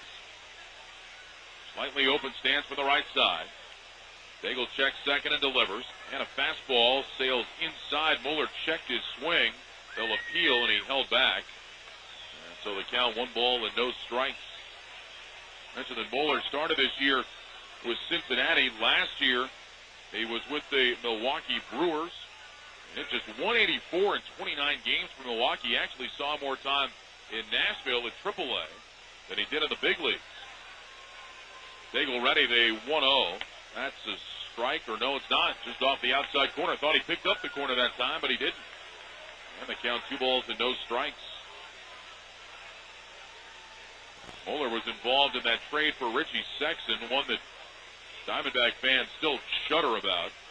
Junior Spivey, Lyle Overbay, Jorge De La Rosa, Craig Counsell, Chris Capuano. Sinker for a strike on the inside corner, 2-1. All those guys traded for Richie Sexton, who obviously now is in Seattle. Shane Nance, who's out of baseball, and Nucci Varner, an outfielder who we saw very briefly with the Sidewinders. And all those guys were traded to Milwaukee. 2 balls, 1 strike to count. Daigle's pitch is inside and almost hit him. 3 balls and 1 strike. Although, to be fair, you go through that deal and look. I mean, Spivey hasn't done anything since being traded. Overbay, of course, has done a terrific job. He's now in Toronto. Counsell has been a backup. He was back with the Diamondbacks last year. And Capuano got off to a really good start this year, but he has been struggling terribly since. 3-1 delivery to Moeller. Ground ball to shortstop. Merrill to his right, scoops it up on 2 hops, throws to second. They get the out there on McDougal. And that'll end the inning. So Daigle is able to keep it to just 1 run. 2 hits in the frame for Vegas. No errors and 2 men left. We'll go to the 4th. It's a 4-4 ball game. 4-4 ball game here as we go to the 4th inning. Sidewinders will have the top of their order coming up against William Juarez. Back out to work. Even though the Sidewinders started the other one, it was double. World that had been up and throwing, but he is sat down now. Although Octavio Martinez, the third-string catcher, is walking down to the bullpen. There may be some more activity starting shortly. Rich Thompson has popped to second and singled. He'll be the first man to face Juarez here in the fourth inning. Rich extending his hitting streak to 8 in a row. It's a personal best for him this season. Number 45, Rich Thompson. So Thompson will climb in looking for a multi-hit game. He's had plenty of those recently as well, including last night where he had 2 hits. Here's the windup from William Juarez, the pitch, and Thompson takes high and outside. That looks like a changeup. And the count 1 ball and no strikes. Juarez takes the sign now into the windup. And the delivery, Thompson shortens the bunt and pulls back as that pitch comes sailing inside, and that one almost hit him. Fortunate that he was able to jump back out of the way, and the count is 2 balls and no strikes.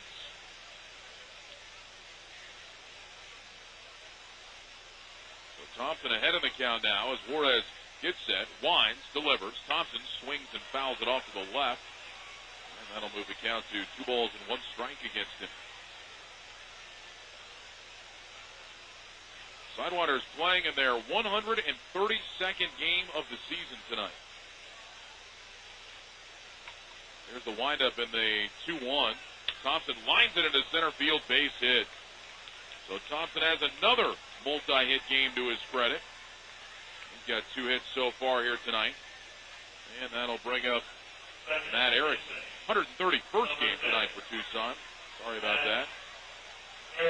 Sidewinders at 70 and 60 on the season, trying to catch Sacramento, and the Rivercats are in action tonight against Fresno. That's a 2-1 Rivercats lead in the bottom of the 4th inning. So here is Erickson.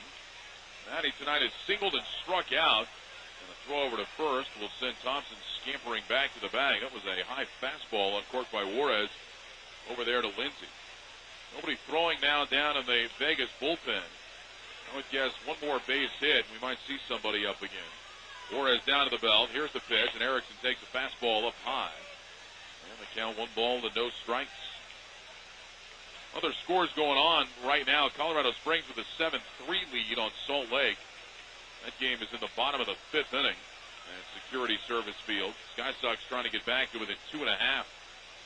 The next one to Matty. Fastball high again on the count, 2 balls and no strikes. Portland and Tacoma are tied up at 3. That game is in the top of the 5th inning. It's up in Tacoma. Memphis and Albuquerque being delayed by rain right now. Albuquerque with a 5-0 lead. Runner goes, 2-0 pitch, high and outside. Here's the throw to second by Moeller, and it's not nearly in time. Thompson gets in way ahead of it, and it's his 12th stolen base of the year. And he's in scoring position now. Boy, he got a huge jump. I mean, that wasn't even close. Thompson was diving into second base just as Moeller was releasing the ball. So it's 3-0 now on Matt Erickson with Thompson at second base. Got to figure Matty is taking here. Middle of the order coming up. Here's the pitch, and Erickson swings. Fly ball, center field. Wilkin Ruan makes the catch. Thompson tags. He's going to try and go to third. And here comes the throw. It is cut off by Valdez. What a huge mistake. Valdez just cost Vegas a double play. Erickson swinging away on 3-0, flies out to center, and Thompson tried to go to third. The throw was right on line. And Valdez, not realizing that Thompson was running, cut the throw off. And so Thompson gets into third base. Some boos from the fans here, and understandably. That had a great chance to be an 8-5 double play. Now Vegas will bring the infield in again with Romero up there. And Juarez delivers, and a fastball is called a strike over the outside corner. And the count is 0-1. Let's see if the Sidewinders can take advantage here. They couldn't do it in the last inning with a runner at third and less than 2 outs. Here's the windup, the 0-1, and Romero swings, drives into the air, right field. Young going back on the track, looking up. It's over his head, banging off the wall. The run will score. Romero will be held to a single, and the Sidewinders are back in front, 5-4. So Alex Romero driving another ball into the outfield. And he made a good decision holding at first base because Delwood Young waited for that one to hit. It came right back to him. And if Romero had tried to go to second base, he would have been out easily. So a smart decision by Romero. He gets the RBI. For Alex, it's his second RBI of the night. His 63rd of the season. Tucson with a 5-4 lead. And here is Carlos Quentin. There goes Romero. Juarez pitch way outside. Bowler's throw to second. Not even close again as Romero swipes his 12th of the year. Sidewinders are just getting huge jumps on Juarez right now. So the second stolen base of the inning. Thompson got his 12th just a minute ago. And now Romero gets his 12th. And the count 1 ball and no strikes on Quentin. Juarez delivers. Swing and a miss. Went down and away with the cutter, and the count is now 1 ball and 1 strike.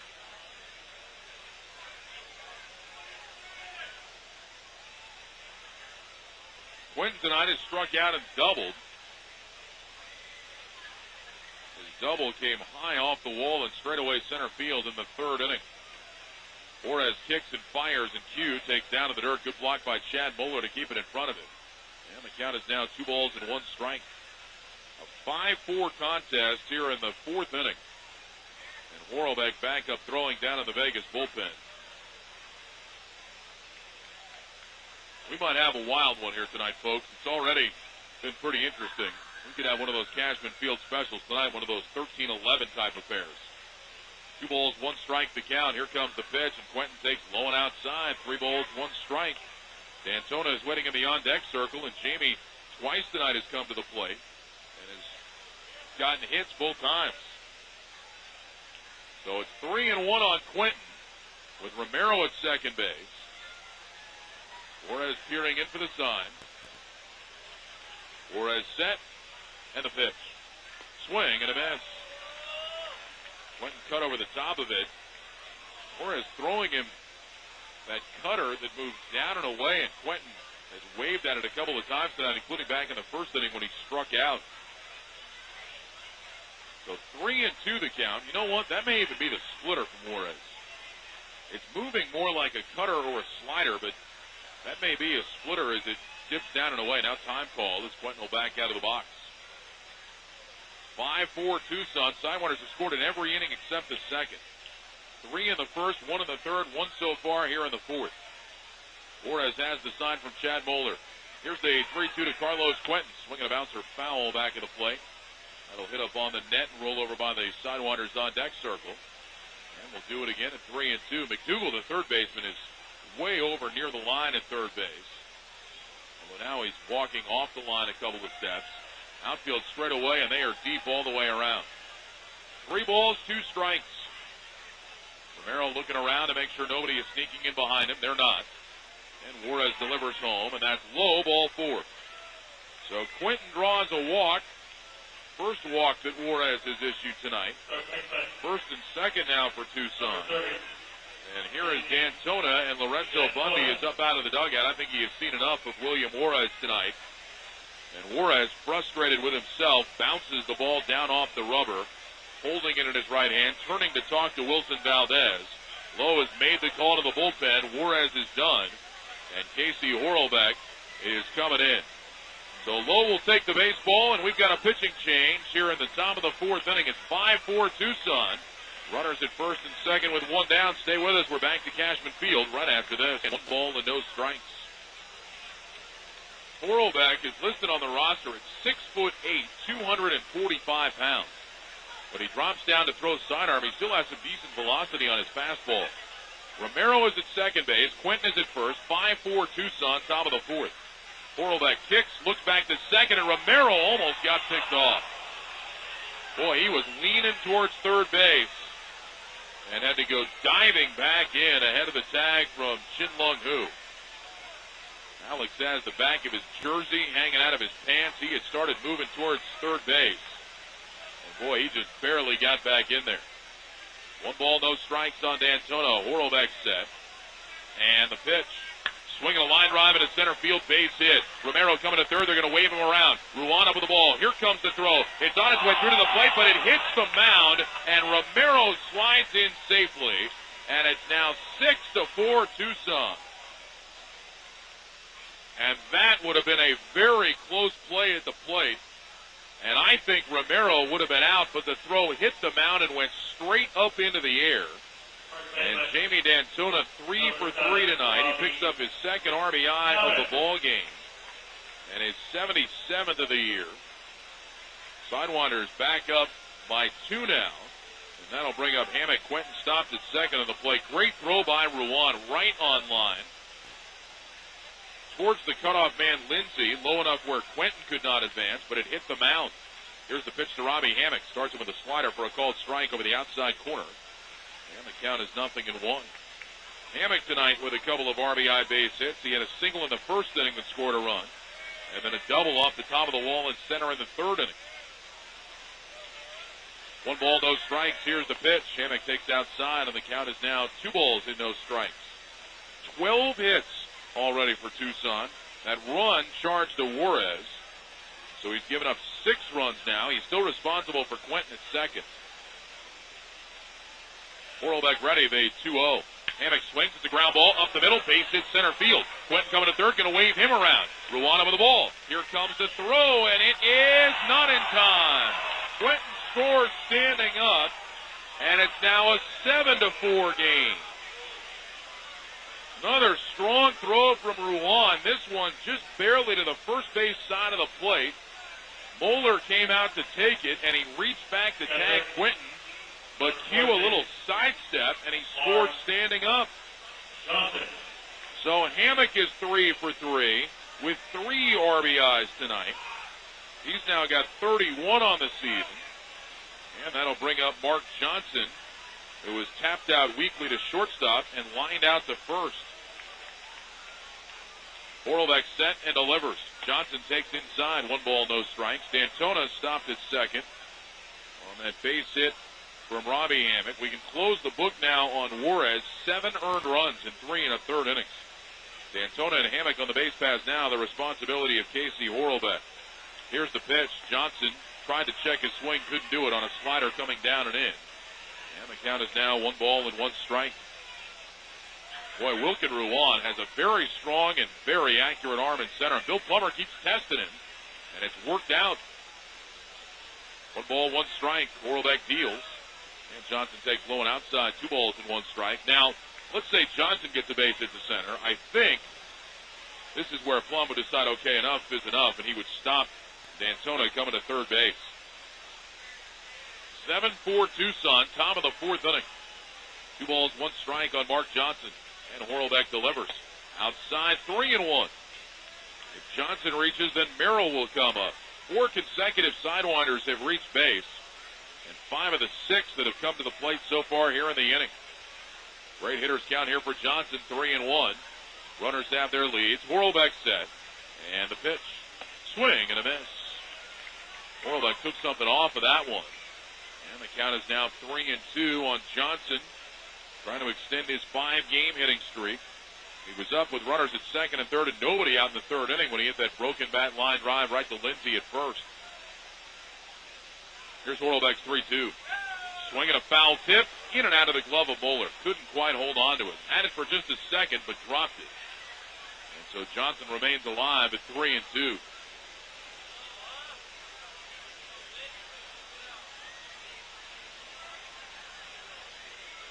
D'Antona is at second, Hammock is at first.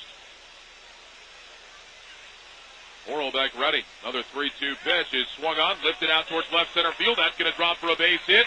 Jamie around third, coming to the plate. Ruan's throw will go to third. Hammock now is hung up. McDougal, the third baseman, running Hammock back towards second. Makes the flip. Hammock is tagged out by the second baseman, who Johnson moves to second. The run scores, and it's now an 8-4 Sidewinder lead. Hammock, I think, thought the throw was going to come through to the plate. So he tried to go to third base, and that was an ill-fated decision. He would have been out by 10 feet. He put the brakes on and got himself into a rundown. The good part of that is that Johnson kept on running. And so he was able to get to second base. MJ with his 34th RBI. An 8-4 game now. 2 down in the inning, and here is Ronnie Merrill, the shortstop. Horlbeck delivers, and Merrill takes a strike on the outside corner.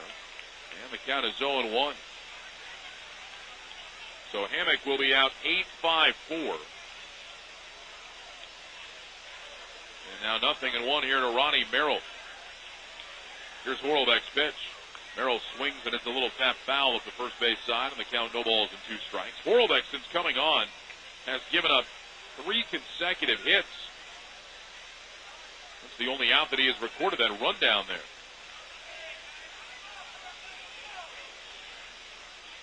So Romero with 2 RBIs tonight. D'Antona with 2 RBIs. Hammock with 3. Johnson with 1. An 8-4 sidewinder lead. Now Horlbeck steps off the back of the rubber. Merrill in open stance from the left side. He waits. Johnson away from second. Here's the 0-2 pitch, and Merrill takes just outside a spinning slider. And the count 1 ball and 2 strikes. Now Casey Daigle is out of the on-deck circle. Casey was given a 3-run lead in the top of the first inning and immediately gave it back. Now his team has given him a 4-run lead. Here's Horlbeck's 1-2. Swinging a fly ball into center field, going over Ruan into right center. He'll make the catch, and that'll end the inning. But the Sidewinders score 4 runs, and they do it on 1, 2, 3, 4, 5 base hits.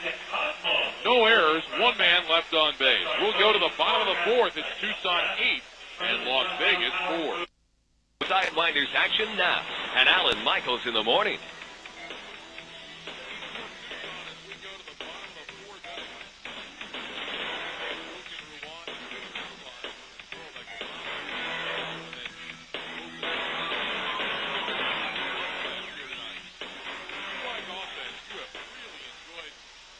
Game and a half here in Vegas last night, a 12-7 51s win. 19 runs on 27 hits in that game. Tonight we've only played 3.5 innings, and we've already had 12 runs on 20 hits between the two teams. The Sidewinders are 10 hits shy of their season high in hits. That was 23 way back on May 18th up at Cheney Stadium in Tacoma against the Rainiers. Well, the important thing now is for Casey Daigle to put a shutdown inning up there. Back to a 4-run advantage. He'll face Wilkin Ruan, who singled against him his first time up. And Casey's first pitch to Ruan misses down low, and the count 1 ball and no strikes. Now is the time Daigle could really use a quick inning. A 1-2-3 inning, get back in the dugout. Here's the windup, the 1-0, and Ruan takes down to the dirt. 2 balls, no strikes. Horlbeck is in the on-deck circle, so he will hit for himself. Juarez had 1 plate appearance tonight and laid down a sacrifice bunt. Daigle winds and deals the 2-0, and Ruan takes a sinker off the glove of Johnson back behind the catcher. It's 3 balls, no strikes. I think Daigle wants to know why that wasn't a strike.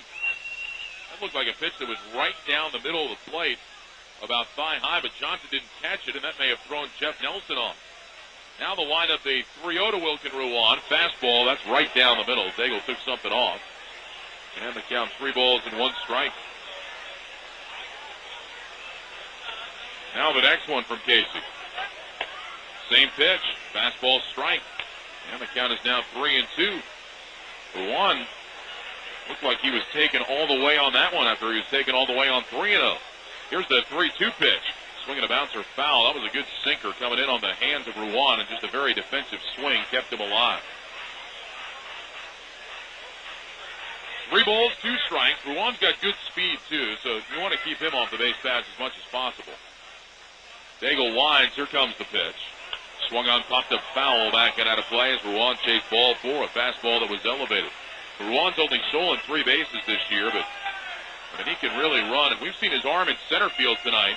Very strong and accurate throwing arm. Here's another 3-2 pitch to him. And that's swung on and foul tipped into the glove of Johnson for a strikeout. Good job by Mark Johnson hanging on to that one. And Daigle gets his 4th strikeout. He comes all the way back from 3-0 to retire Wilkin Ruan. So that'll bring up Casey Horlbeck. And Horlbeck doesn't get much chance to hit as a middle reliever. Daigle's first pitch to him. Horlbeck takes the fastball outside, and the count 1 ball and no strikes. See if Horlbeck has had an at-bat this season. Here's the 1-0. Swinging a ground ball up the middle. Base hit center field. Well, that was actually his 9th at-bat of the year, but his first hit. Casey Horlbeck, a middle reliever, shoots a solid single back up the middle. So that's the 8th hit of the game for Vegas, and now back to the top of the lineup for Wilson Valdez. And Casey Daigle just kicking some dirt around on the mound, frustrated with himself for giving up a hit to Horlbeck. Hammock will play behind Horlbeck at first. Valdez is singled and bounced out to shortstop. Daigle delivers to him, and Valdez takes a good slider for a strike over the outside corner. And the count is 0-1. Wilson Valdez is a good player with a lot of talent, but at times he just seems to space out a little bit. We saw that when he cut off that throw in the 4th inning with Thompson going to third. 0-1 delivery, ground ball, left side. Merrill dives, backhanded. Now bobbles it, and it has no play.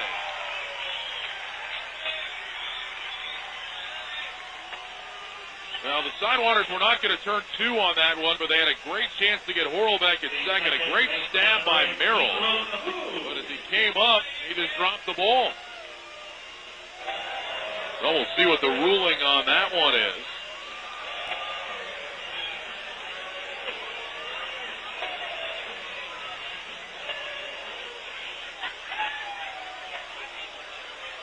I think it's going to be a hit for Wilkin Ruan. Or for Wilson Valdez, rather.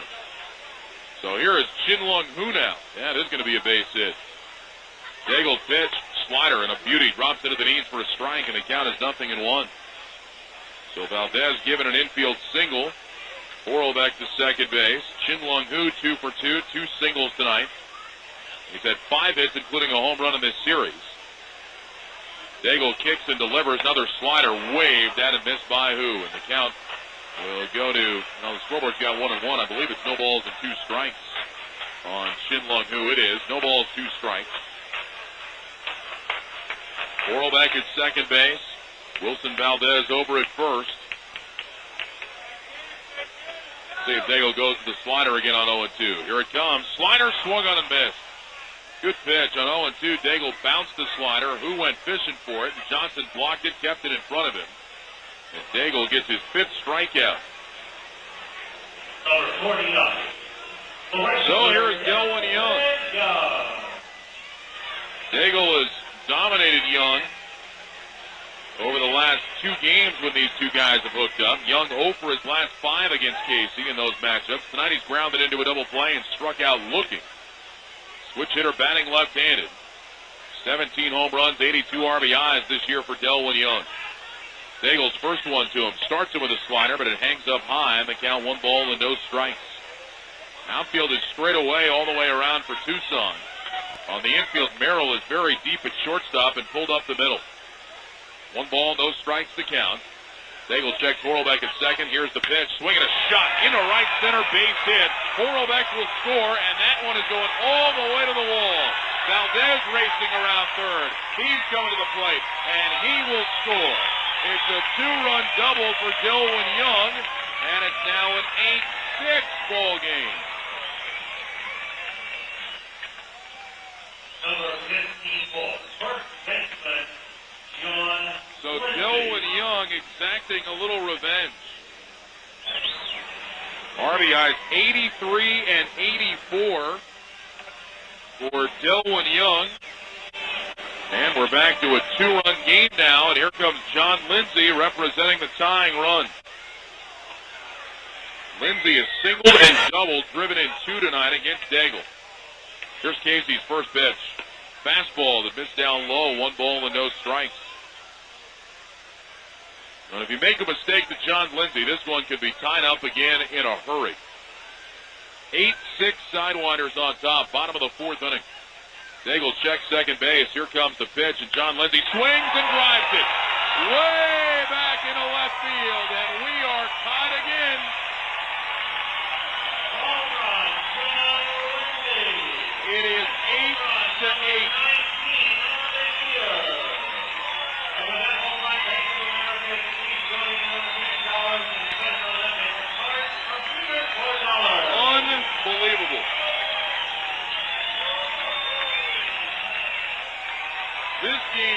is a heavyweight fight. I mean, just going back and forth. Tucson gets 3 in their half of the first. Vegas answers with 3 in their half. Sidewinders get a run in the third. Vegas answers with a run in their half of the third. Tucson gets 4 in their half of the fourth. And Vegas gets 4 in their half. First pitch strike to Marshall McDougal over the inside corner. And the count is 0-1. John Lindsay's got 4 RBIs tonight. An 8-8 contest. Here's the pitch. Slider grounded foul down the third base line. And the count, no balls, 2 strikes. Mike Schultz will begin to get loose down in the Sidewinder bullpen.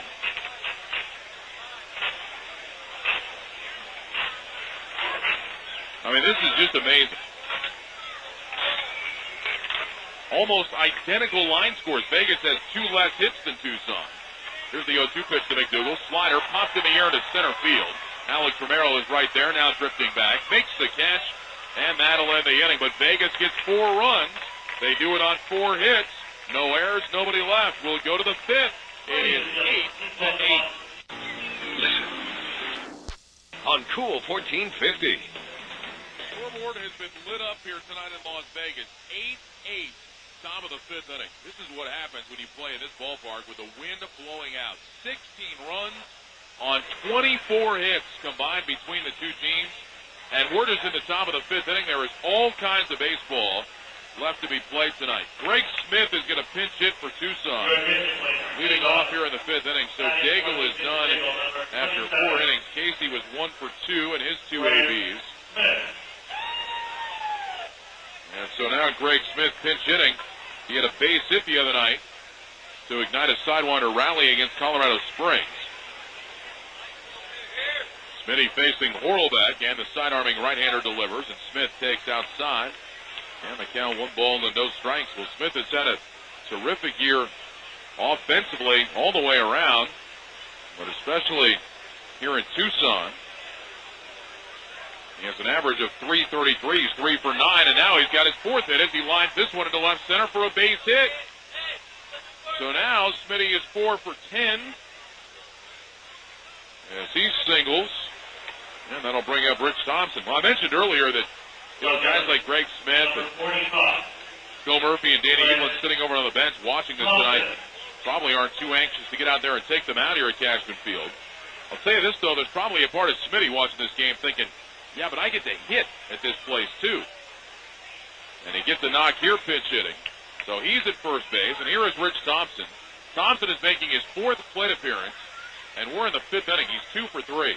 Horlbeck delivers, and Rich takes the fastball over the outside corner for a called strike.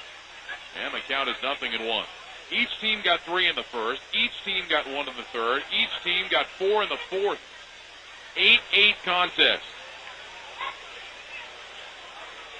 Horlbeck looks over at Smith. Lindsay holding him on.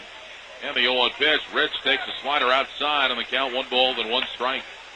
So Mike Schultz will be coming on for Tucson in the 5th inning. Daigle throws 4 innings and allows 8 earned runs on 11 hits.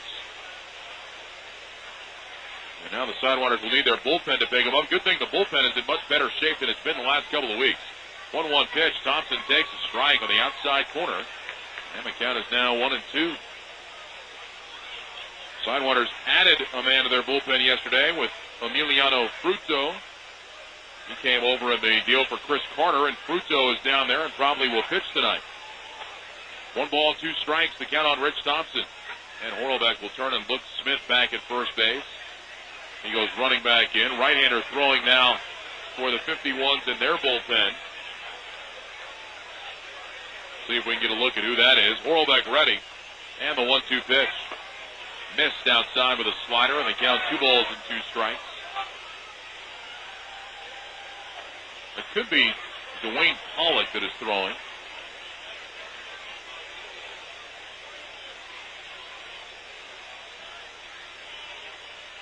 Two and 2 the count. Thompson waiting as Horlbeck comes set, and the delivery home, and that's inside, and the count is now 3 balls and 2 strikes.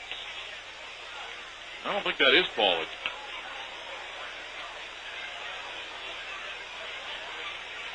Oh, it's Brian Avon, that's who it is. Brian Aiken, who has just been with the club for a couple of days. I think he's wearing a different number in his blue jersey. 3-2 pitch with a runner going is swung on, bounced out towards the mound. Horlbeck down to get it. He's got one play to first, and he fires a fastball over there to retire Thompson. And Smith moves up to second. So Thompson out on the comebacker, 1-3. Smith in scoring position. And that'll bring out Matt Erickson. So it's Brian Aiken, the right-hander, throwing down in the 51's bullpen. They've got him listed on the roster as 38, but he's wearing 28 in a blue jersey tonight. Matt Erickson, the batter, 1 for 3. Single, struck out, and flied out to center. Got an RBI chance here with Greg Smith leading away from second, and Smith runs pretty well. Horlbeck delivers. Matty swings and lines it down the right field line. It's fair, and that one's going to roll all the way to the base of the fence. Smith rounding third, coming to the plate. Erickson on his way to second base. He's got a double, and the Sidewinders back in front. It is 9-8. Matt Erickson picks up his 24th RBI of the season, his second hit of this ball game. And the Sidewinders go right back out in front as Greg Smith comes around to score. And now here comes Alex Romero. Casey Horlbeck has given up 5 hits in his time on the mound and a couple of runs. And he's done. Lorenzo Bundy is up out of the dugout, and we will, for the first time this year, see Brian Aiken, the right-hander, come on. So Horlbeck departs after he threw just an inning.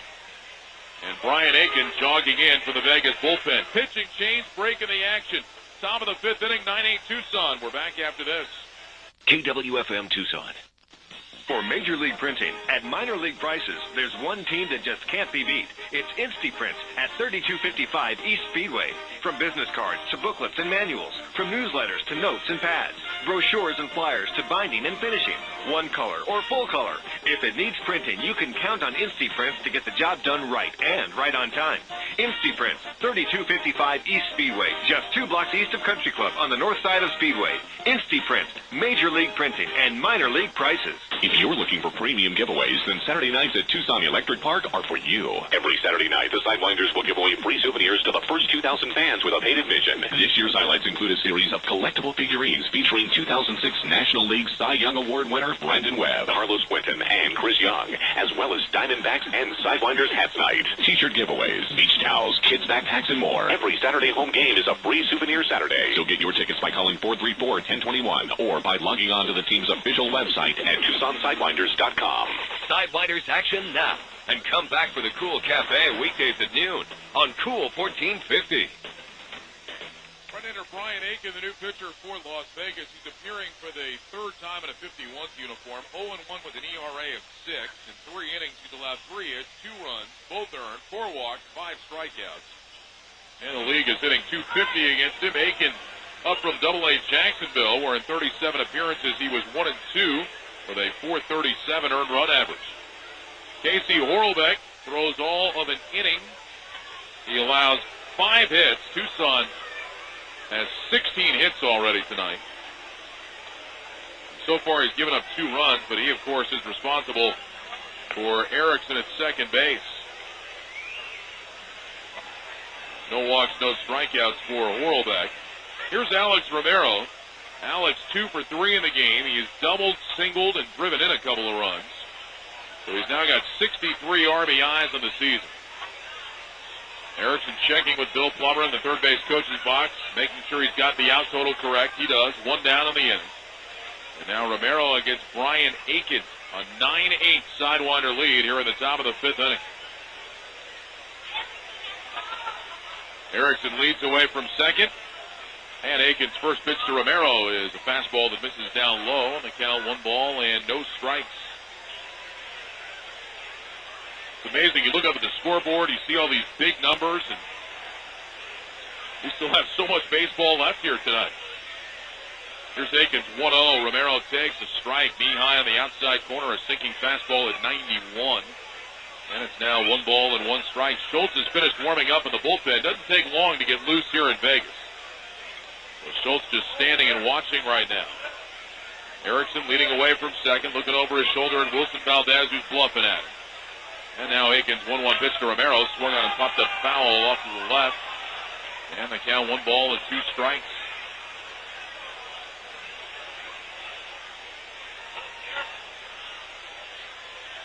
(9-16-0 for Tucson, 8-11-0 for Las Vegas. 1 ball, 2 strikes to count. Aiken looking in at the catcher, Chad Moeller. The veteran trying to guide the youngster along here, and now Aiken will step off the back of the rubber.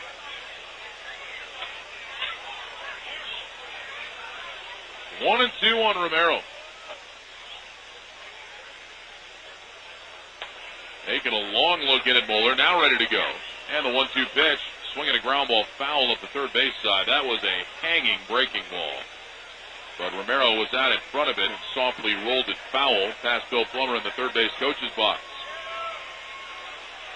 Aiken, 6'3", 185 pounds. He is out of Louisville, Kentucky. 26 years of age.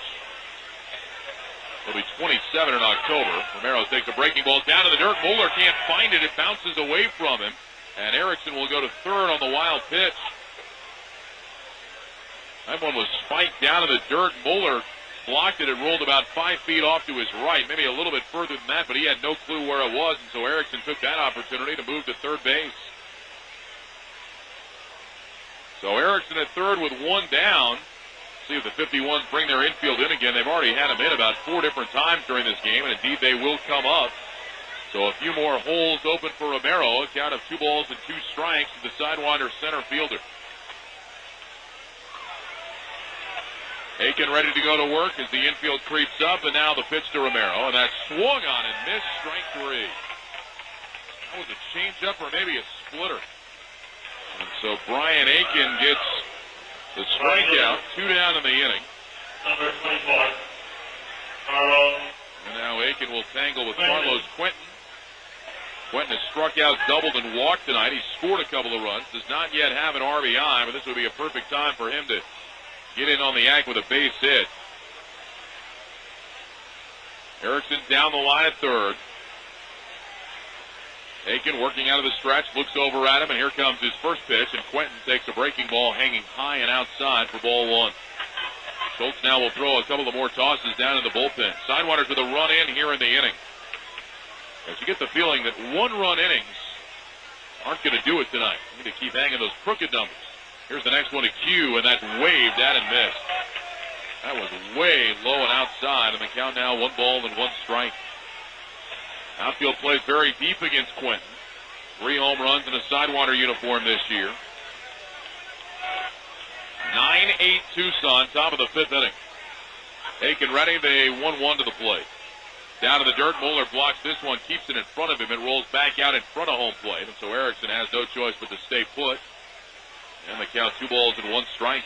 Mentioned this last night as well, but for those of you that have not been to Cashman Field, there is very little room between home plate and the screen.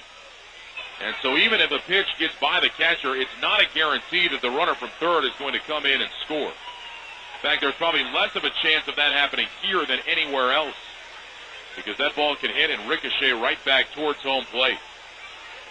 2 balls and 1 strike to count. And Aiken delivers. Fastball, strike on the inside corner. Nelson rung up Quentin. And Quentin gets out of the box and says, wait a minute, it's only 2 strikes.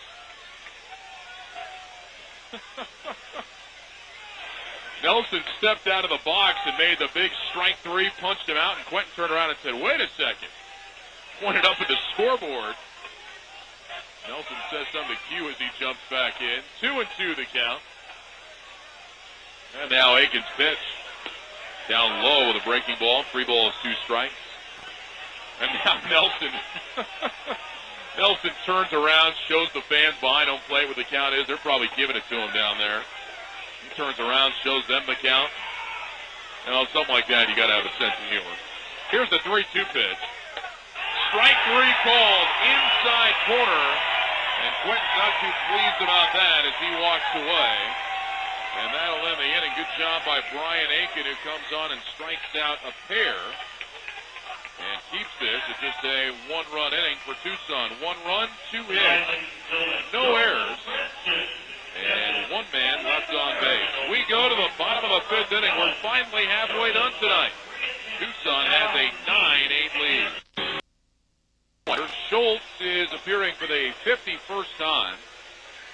3-4, 3.61 ERA, 67 in the 3rd inning. He's given up 68 hits, 31 runs, 27 earned, 32 walks, 38 strikeouts. In the league hitting 269 against him.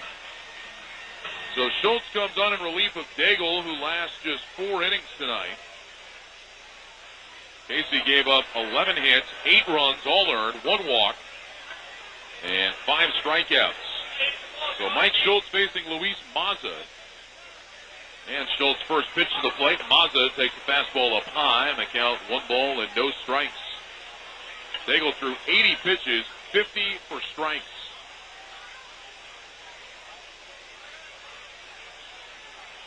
Schultz ready for the next one, too. Luis Mazza, and here it comes. Mazza takes the fastball down below the knees, and that'll take the count to 1 ball and 1 strike. Mazza, Moeller, and Ruan due up here in the bottom of the 5th inning. This game is over 2 hours old. We've played 4.5 innings tonight. Schultz ready to 1-1. There's a swing and a fly ball, left center field. Romero going back. It's going to be out of his reach. It'll take 1 hop up against the wall in left center. Mazza on his way to second base. He's got a leadoff double, and here we go again. So Luis Mazza with a 2-base hit. That'll bring up Chad Moeller. Well, it stands to reason that the 51s will score a run in this inning, because every time Tucson has scored, the 51s have answered back with that same amount of runs in the bottom of the inning. Tucson got 1 run at the top of the 5th. So the way things are going, I figure the 51s will find a way to get a run here in the bottom of the 5th inning. The hitter is Chad Moeller, who has struck out and bounced into a fielder's choice. Schultz peers in for the sign from Mark Johnson, brings the hands down below the belt. Now his delivery home, and that's a fastball low, and the count 1 ball and no strikes.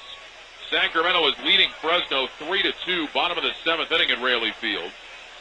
Salt Lake is coming back against Colorado Springs. That's now an 8-7 Sky Sox lead, bottom of the 8th inning. Schultz 1-0 delivery to Chad Moeller. Fastball missed inside, and it's 2 balls and no strikes. Tacoma 8, Portland 3. That game is in the top of the 8th inning. They're playing again in Albuquerque after a lengthy rain delay. Isotopes leading Memphis 5-0. And they're in the bottom of the 5th. 2 balls, no strikes on Chad Moeller. Schultz checks second base. A second glance back. Now the pitch. Fastball low, 3-0.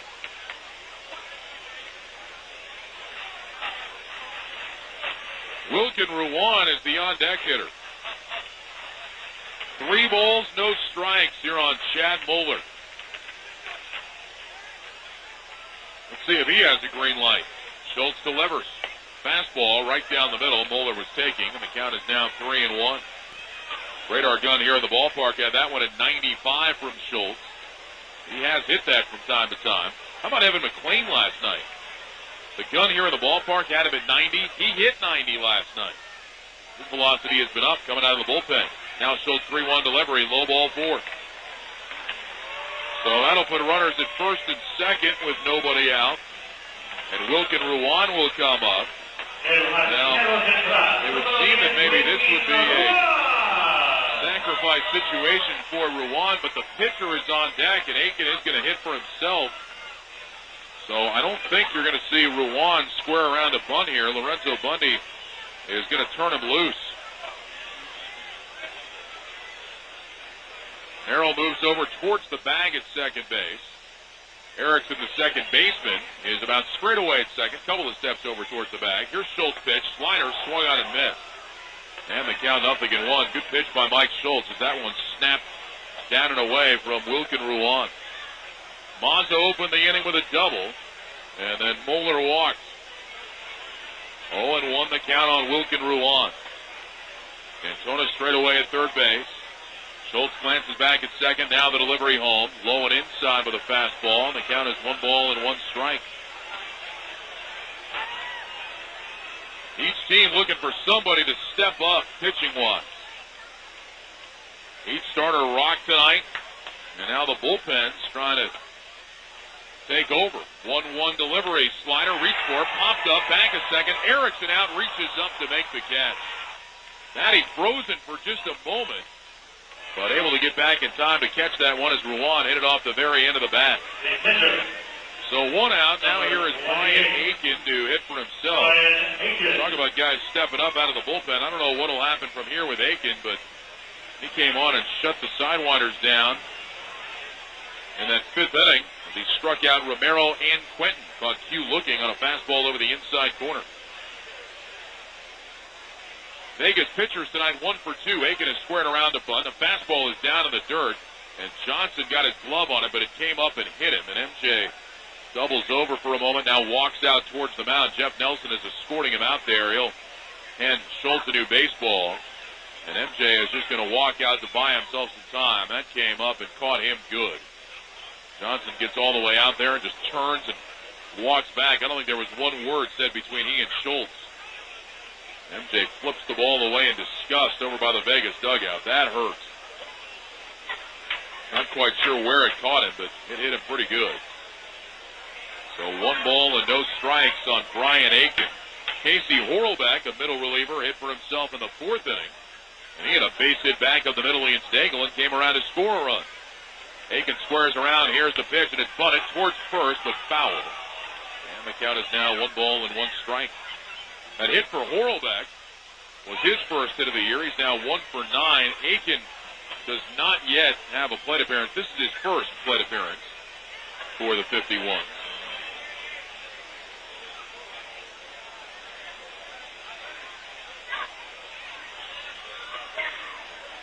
In Jacksonville, Aiken had 5 at-bats, and he was 0 for 5 with 3 strikeouts.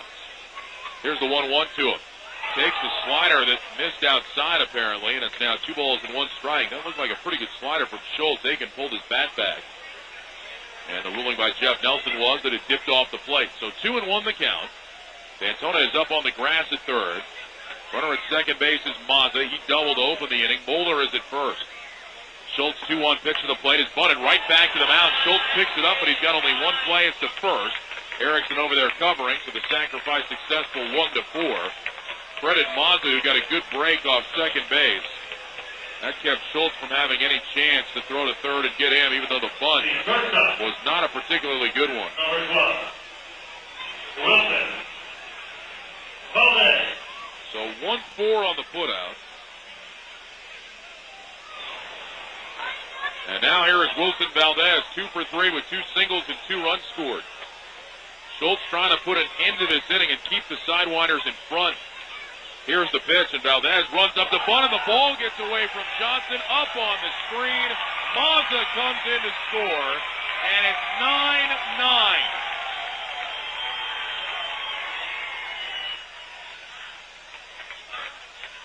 But figure that's going to be a wild pitch. Moeller goes to third. Valdez was running up the bunt, and it was a fastball down in the dirt, and it got by Johnson, and now Mike Parrott is going to go to the mound. Unbelievable. Again, the Sidewinders get the lead, and again, Vegas comes right back. It is a wild pitch that allows Mazza to come in and score. A 9-9 game. I have never, ever seen a game like this where every time one team scores, the other team scores, and they score the exact same amount of runs. Now, Vegas will try and snap that trend here. A base hit from Valdez, or an error, or a wild pitch, or a pass ball, or any of those things could give Vegas their second run of the inning and put them in front 10-9. Vegas has not had a lead in this game tonight. Schultz 1-0 delivery. Slider. Good one. In there at the knees for a strike. 1-1. Sidewinders have had plenty of leads, but they've all been extremely short-lived. 9-9 contest now. Schultz out of the stretch, and they 1-1 on the way to Valdez. Swing and a miss. He chased the slider down and away. And the count is now 1 ball and 2 strikes. I think who's ever running the scoreboard down there is just judging pitches on his own. He just keeps putting up the wrong count. The umpire keeps waving his hands trying to tell him, and they can't get it straight. Now they've got it. 1-2 the count. And Schultz, next one to Wilson Valdez. Slider, bounce right back to the mound. Stabbed by Schultz. He makes the underhand flip to first, and that'll end the inning. But Vegas gets a run. No surprise there because the Sidewinders got one at the top of the fifth. A run, one hit, no errors, one man left. We'll go to the sixth. And guess what, folks? We're tied up. It's 9-9. Listen. Full game. Brian Aiken is back out to work for 51. Aiken came on to put an end to the fifth inning. He struck out Romero and Quentin, stranding Erickson at third base. Oh, this is amazing. Just talking to people up here in the press box, nobody has ever seen a game like this, where every time one team scores, the other team scores the exact same amount of runs. It's frightening.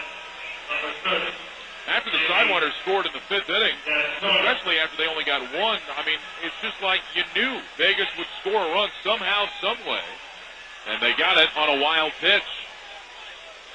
So Jamie D'Antona now to lead off for Tucson in the sixth inning, 9-9 game. The updated line score combined 18 runs on 28 hits. 9-16-0 for Tucson, 9-12-0 for Vegas. And the right-hander Brian Aiken rocks into the windup and fires to D'Antona. A fastball is popped up foul back and out of play. And the count 0-1. Jamie's had another great night tonight. 3 for 3. 2 singles and a double. He's driven in 2. And Jamie, after being in danger of falling below the 300 mark for just the second time all year, a couple of days ago, now has an average of 314. 0-1 delivery to him, swinging a foul back to the screen, and the count, no balls, 2 strikes. This is like it was at the beginning of the year for D'Antona, where everything he hits is hard, and it seems to be finding a gap. 0-2 the count. Brian Aiken trying for his third consecutive strikeout, though now. He's ahead of him 0-2. And here comes the pitch, and it's high and outside. 1 ball, 2 strikes. Aiken came on with Erickson at second base in the fifth inning. He struck out Romero, threw a wild pitch in that at-bat that allowed Erickson to go to third, and then he struck out Quentin on a 3-2 fastball. 1-2 pitch to D'Antona, swinging a drive in the air to right center field. Ruan racing over into the alley, makes the catch. And had Jamie played that way, if Ruan is playing straight away, that's at least a single, maybe a double. But he had him shaded perfectly and ran it down. So D'Antona is out of the line drive to center field, and here is Robbie Hammock. Robbie also 3 for 3 tonight. He's got 3 RBIs, 2 singles and a double. Brian Aiken up on top of the rubber, has the sign from Chad Muller. Now the windup, and the first one on the way to Robbie Hammock. And that's a fastball that's called a strike. Outside corner at the knees, perfect placement. And the count, no balls and 1 strike. Fresno is batting in the top of the 9th inning in Sacramento, and they are trailing the River Cats 3-2. Here's the 0-1 pitch. Hammock swings and misses. Well, that was a breaking ball, and Robbie, about halfway through that swing, thought, you know what, I probably shouldn't be doing this. And just kind of waved through it the rest of the way. So no balls, 2 strikes. Here's the windup and the pitch. And Hammock takes a breaking ball, low and outside. 1 ball, 2 strikes. Sidewinders have not had real good swing to that Aiken breaking ball. 1 ball, 2 strikes here on Hammock. Ruan shaded over into right center again. And here's the pitch. Swinging a soft line drive into right. That's going to fall for a base hit. That was a breaking ball from Aiken that was hanging. And it was towards the outside corner, and Hammock just one-handed that ball out of the shallow right. So Robbie Hammock is 4 for 4. And that'll bring up Mark Johnson. For Hammock, that is his first 4-hit game of the season. It's the 18th time this year that a Sidewinder has had 4 hits in a game. And that'll bring up Mark Johnson, who's 1 for 3 and an RBI single his last time up on a line drive into left center field. Hammock being held on by Lindsay at first base, and here's the pitch, and Johnson looks at a fastball over the outside corner for strike 1. Sidewinders now with 17 hits. They are 6 away from tying their season high of 23. The most runs they've scored in a game, 17, so they've got a long way to go to get there. 0-1 to Johnson, fastball high, and the count is now 1 ball and 1 strike.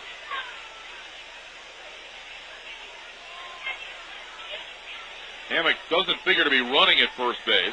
Sidewinders ran wild in the 4th inning, with both Thompson and Romero stole bases and got huge jumps. 1-1 pitch. Johnson has a bouncing ball to first. Lindsey has it, turns, throws to second. They get the out there. Relay to first is dropped by the pitcher. It rolls away, but Moeller backing up the play will keep Johnson at first base.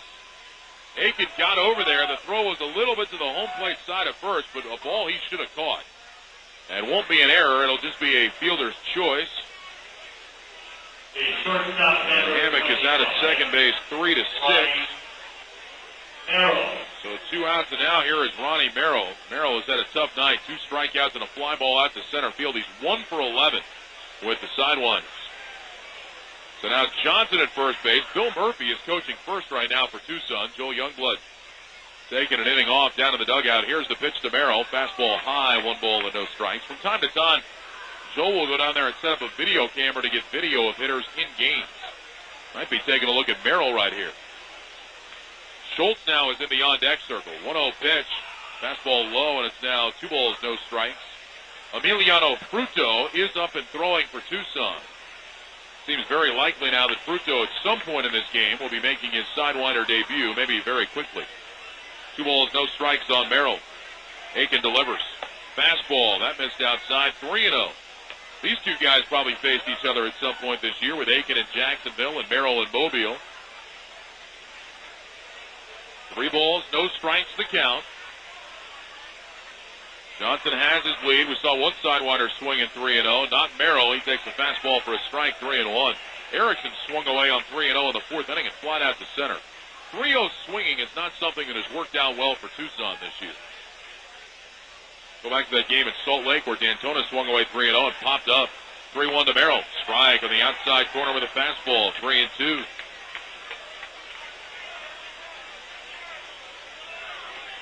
If Merrill reaches, Schultz will probably be lifted for a pinch hitter because Fruto is ready in the bullpen. Johnson ready to run. There he goes. 3-2 pitch. Fouled back into the screen. And we'll do it all over again.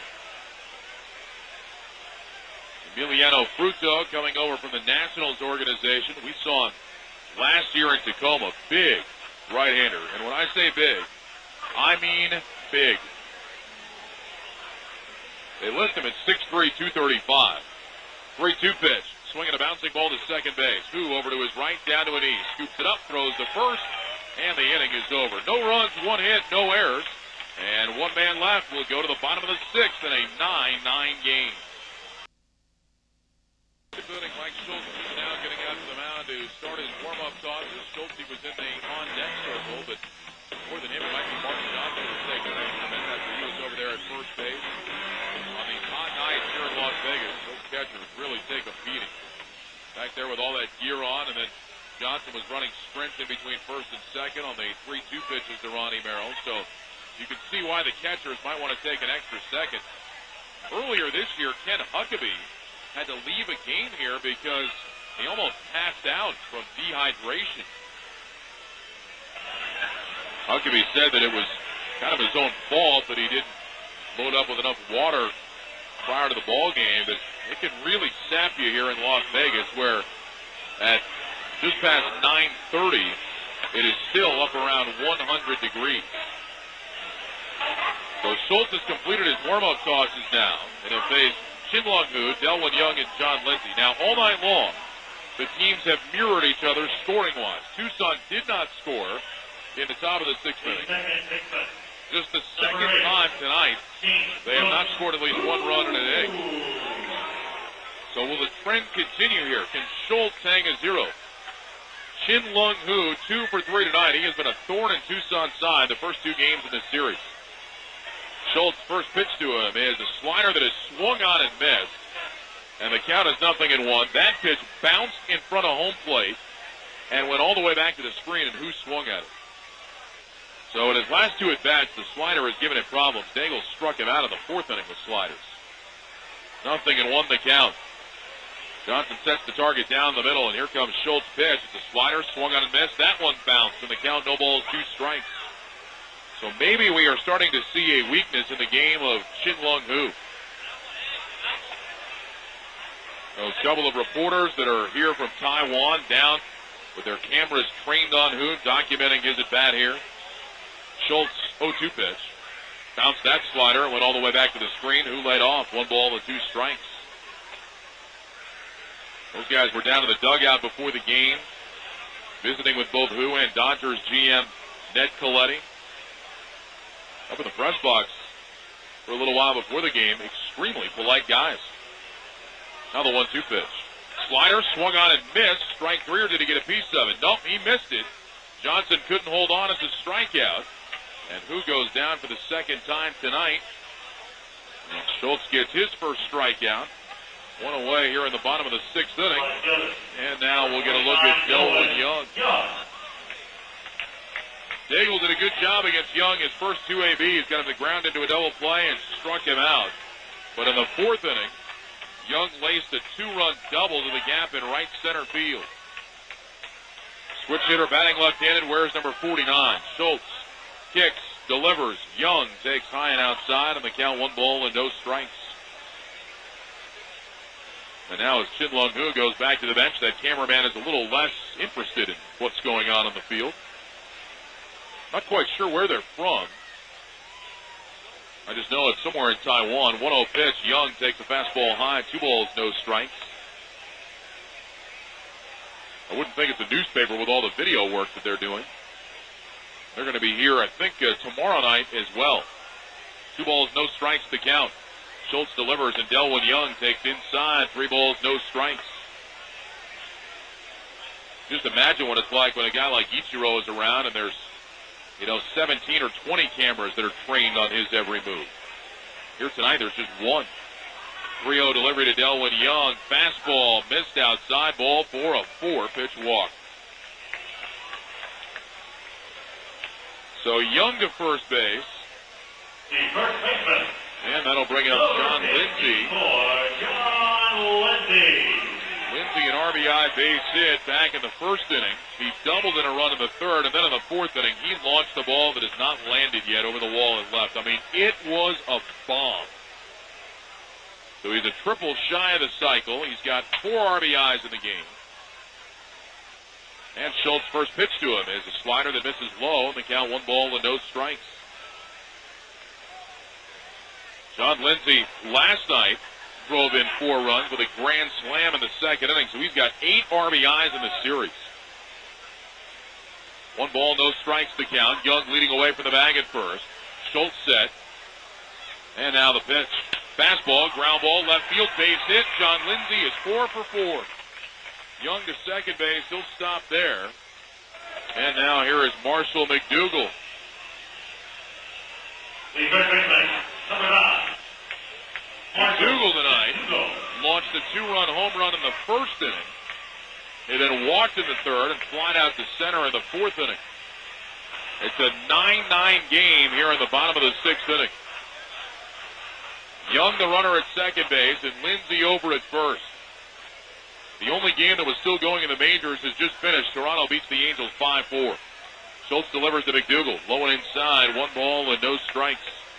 Vladimir Guerrero, 2 home runs for Los Angeles, but it was not enough. Blue Jays erase an early 3-0 deficit and win it 5-4. 1-0 here on McDougal. Johnson puts the target over the outside corner. Here's the pitch. Low and outside. 2 balls, no strikes. Let's quickly check the Sidewinders injury report brought to you by Blue Cross and Blue Shield. Robbie Hammock back in the starting lineup tonight. After missing about a week with a sprained thumb, Alberto Callaspo is probably still at least a week, if not more, away from playing with his strained hamstring. Schultz 2-0 delivery. Bouncing ball third base side, foul. And the count is now 2-1. Jeff Fastenero on the DL with a right shoulder impingement. We've been telling you about all the other guys that have been banged up recently. That's your Sidewinders injury report brought to you by Blue Cross Blue Shield. One other note, we should tag it with Chad Harville probably will not pitch tonight. The Sidewinders being very cautious with him now. We saw Harville throw 2/3 of an inning on Tuesday. He will not pitch tonight. He may be back on the mound at some point tomorrow. Now Schultz steps off the back of the rubber. He wants Johnson to run through the signs again. 2 balls, 1 strike here on Marshall McDougal. A 9-9 contest, bottom of the 6th inning. Runners have their leads, and Schultz deals, and that swung on, grounded up the middle, base hit center field. Here's Delwin Young rounding third, coming to the plate. Alex Romero's throw is on the way. It'll be cut off. Young scores, and for the first time tonight, Vegas has the lead. It is 10-9.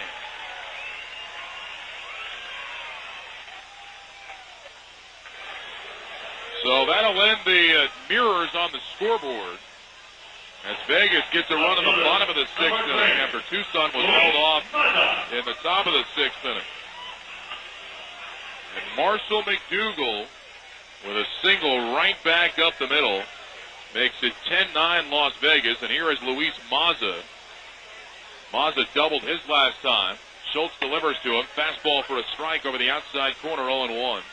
That double was against Schultz. It was leading off in the fifth inning. Marshall McDougal with 3 RBIs in the ball game tonight. 3, 4, and 5 in the Vegas order have done a lot of damage. They've got 9 RBIs. Schultz next one. Fastball low, and that'll take the count to a ball and a strike. So Schultz has allowed 3 hits and 2 runs since he came out of the bullpen. 1 ball, 1 strike to count.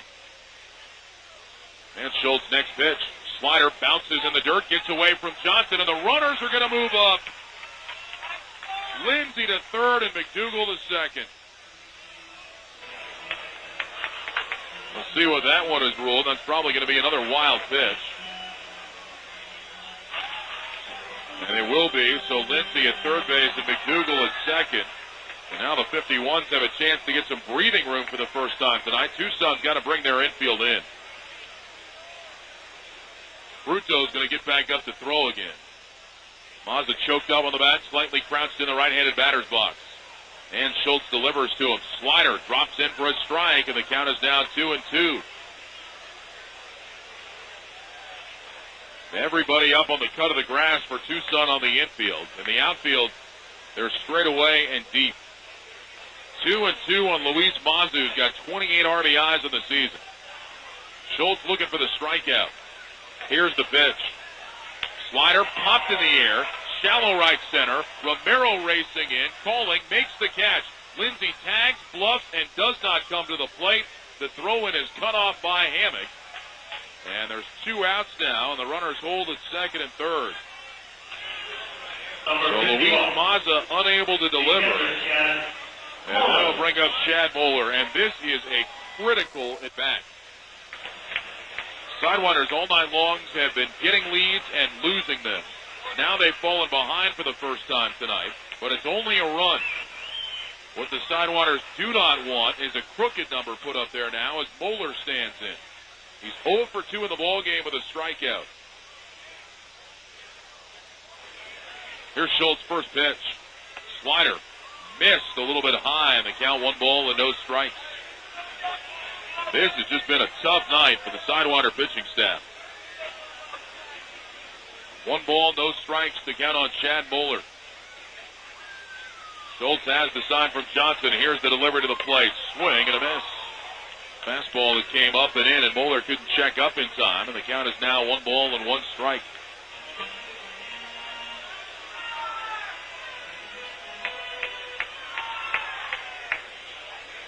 Chad Moeller struck out back in the second inning, grounded into a fielder's choice in the third, and walked in the fifth. Now the 1-1 to him. Swing and a miss. Schultz blew a fastball by him at 94, and the count 1 ball and 2 strikes. Sacramento has defeated Fresno 3-2. The Rivercats' magic number is now 8. It'll drop to 7 if Tucson does not win this game tonight. It would also drop the Sidewinders 5 games back, and that would really put them in a bind. Here's the 1-2 pitch. Swinging a line drive, center field, base hit. In to score is Lindsey. McDougal right behind him now slams on the brakes as the throw comes through. McDougal back to second. RBI base hit for Moeller, and it's 11-9 Las Vegas. Chad Moeller gets his 3rd RBI. Boy, as Mike Parrott looks back over the first 2 games of this series, a couple of things stand out. 2 strike and 2 out hits. Vegas has had far too many of them. Now here is Wilkin Ruan, who's 1 for 3. 11-9 Las Vegas.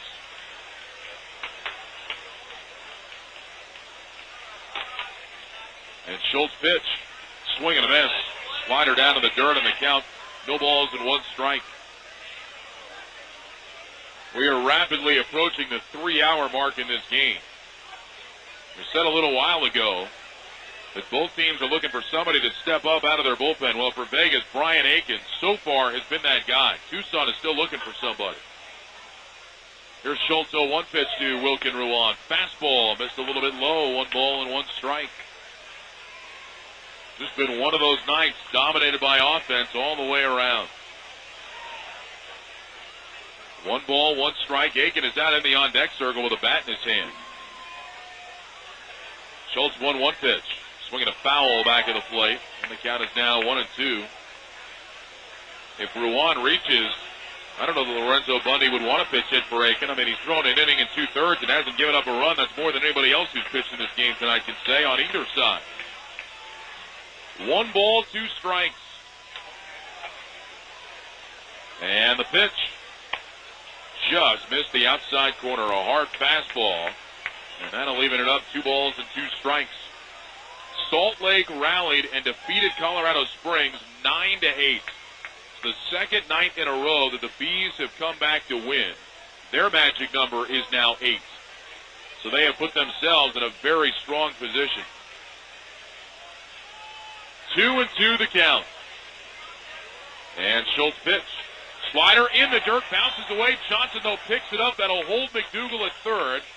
To second base goes Moeller.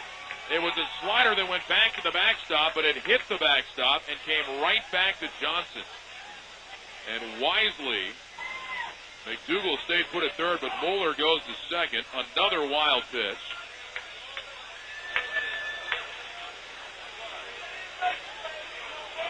That's 3 wild pitches for Schultz.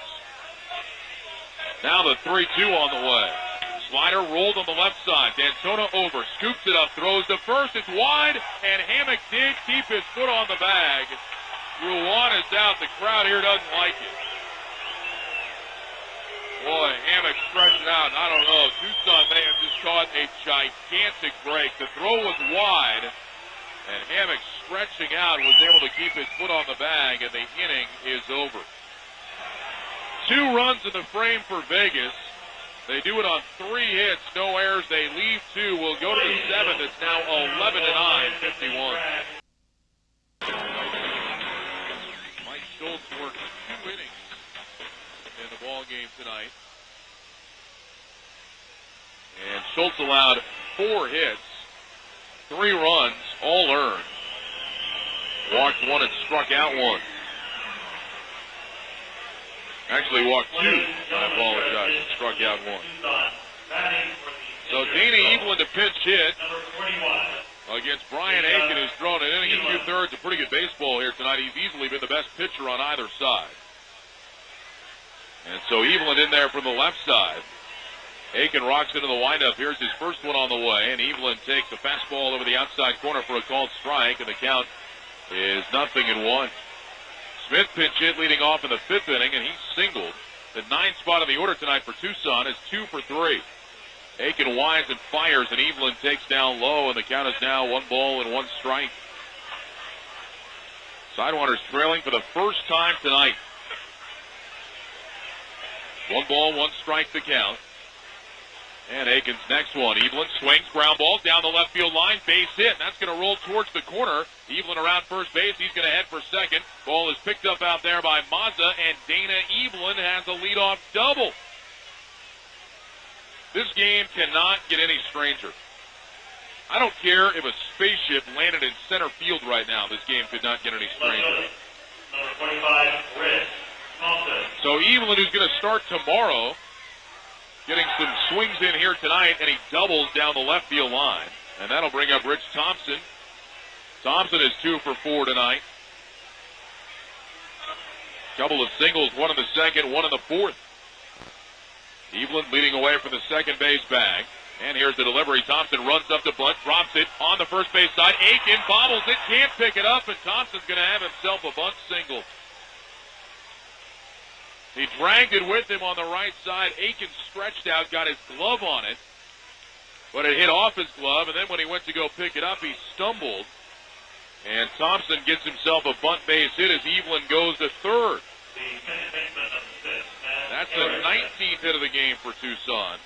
And it'll bring up Matt Erickson, who had an RBI double his last time up. Matty 2 for 4 in the game with an RBI.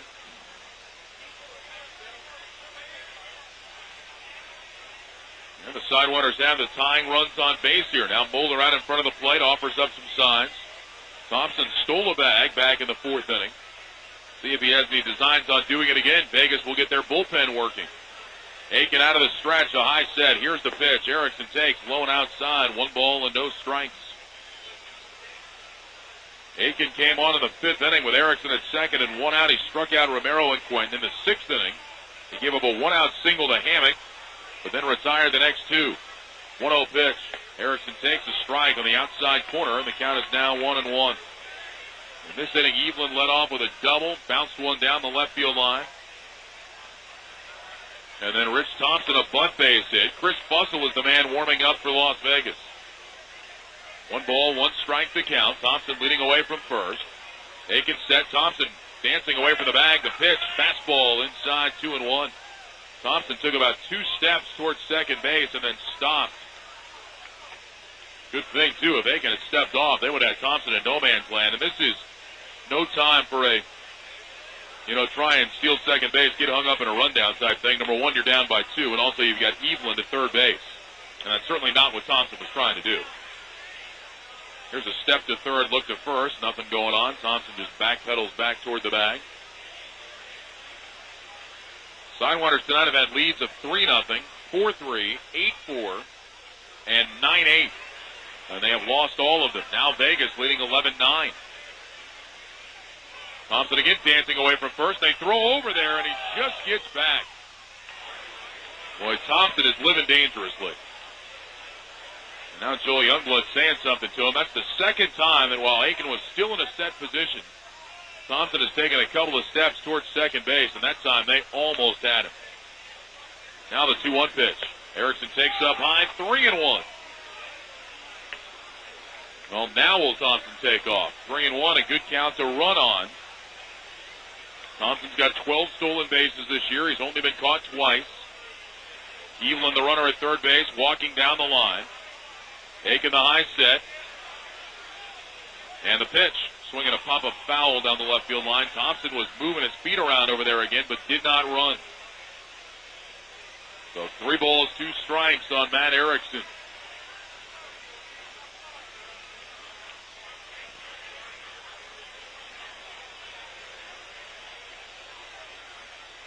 Aiken peering in for the side. Now ready. And a throw to first. Thompson back in, standing up this time. Salt Lake with 2 in the top of the 9th tonight to beat Colorado Springs. Gotta believe they haven't put up the winning and losing pitchers yet. Gotta believe that was against Ryan Spire. He blew the save last night and took the loss. Thompson runs, 3-2 pitch, shot foul back into the screen, and we'll do it all again. First and third, nobody out here. An 11-9 Las Vegas advantage. Romero is the on-deck hitter. Then it's Quentin after that. Lindsay holding Thompson at first base. Middle infield playing for 2. Erickson is not running well these days. So a ground ball. They would have a golden opportunity to get 2 outs. Step to third, looked to first, and Thompson took a step towards second, but realized what was going on and got back easily before Aiken could even throw over. Erickson singled back in the first inning, then struck out in the second, fly to center in the 4th before his RBI double last time up. 3-2 pitch is low, ball 4, and the bases are loaded. The throw went through, and they go tag Thompson, but it doesn't matter. Thompson knew it was ball 4. He was just cruising into second. And so Erickson draws a walk, and they're loaded with nobody out. So now the Sidewinders an opportunity to come back. Alex Romero, the batter. Lorenzo Bundy is out of the dugout, and we're going to have a double switch. So Lowe will go talk to the home plate umpire. Jeff Nelson. Chu Freeman is coming into the game. I'm going to assume he's going to go into center for Ruan because he made the final out of the 6th inning.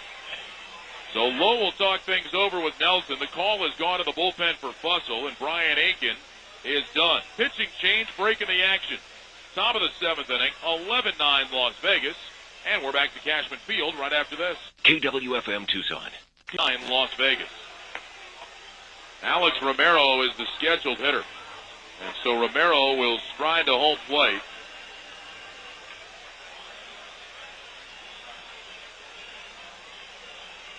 And Romero a chance with a base hit to tie the ball game.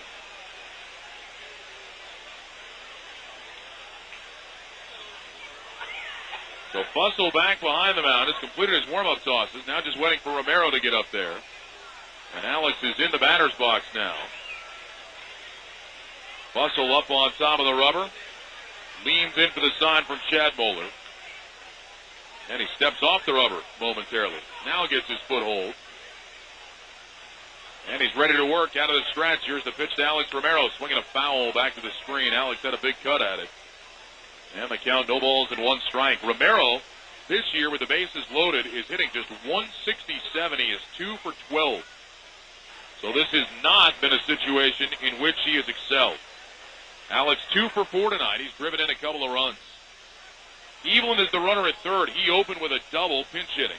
Thompson is at second. He had a bunt single. Erickson at first. He walked. Fussell set. Here's the 0-1 pitch to Alex Romero, and that's high. 1 ball, 1 strike. This has just been an amazing game here tonight, and we've still got 3 innings left to go. Outfield deep and straight away. Freeman playing deeper in center field than Ruan did when he was in there.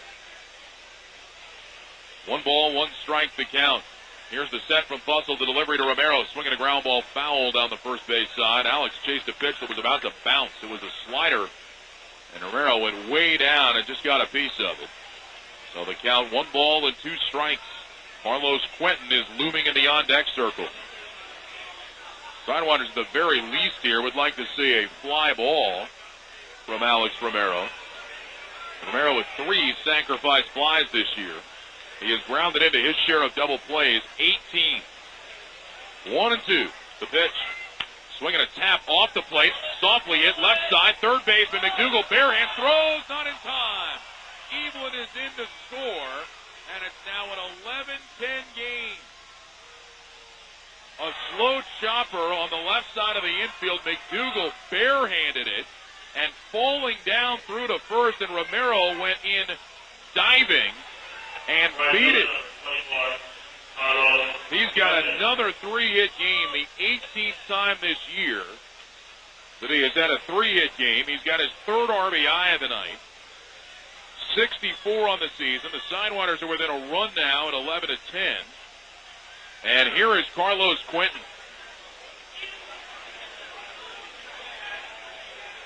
Quentin tonight has struck out twice, including once looking. He has doubled and walked and scored 2 runs. Here's the pitch to him. Breaking ball. High chop foul over by the Sidewinder dugout. And the count, no balls and 1 strike. Todd Tishner is the umpire at first that made that call with Romero diving in. As the umpires continue to rotate here tonight. I think he got it right, and there was very little complaint. In fact, really no complaint from the Las Vegas side of things. Here's Fussell's 0-1 to Carlos Quentin. Slider low and outside, and the count is now 1 ball and 1 strike.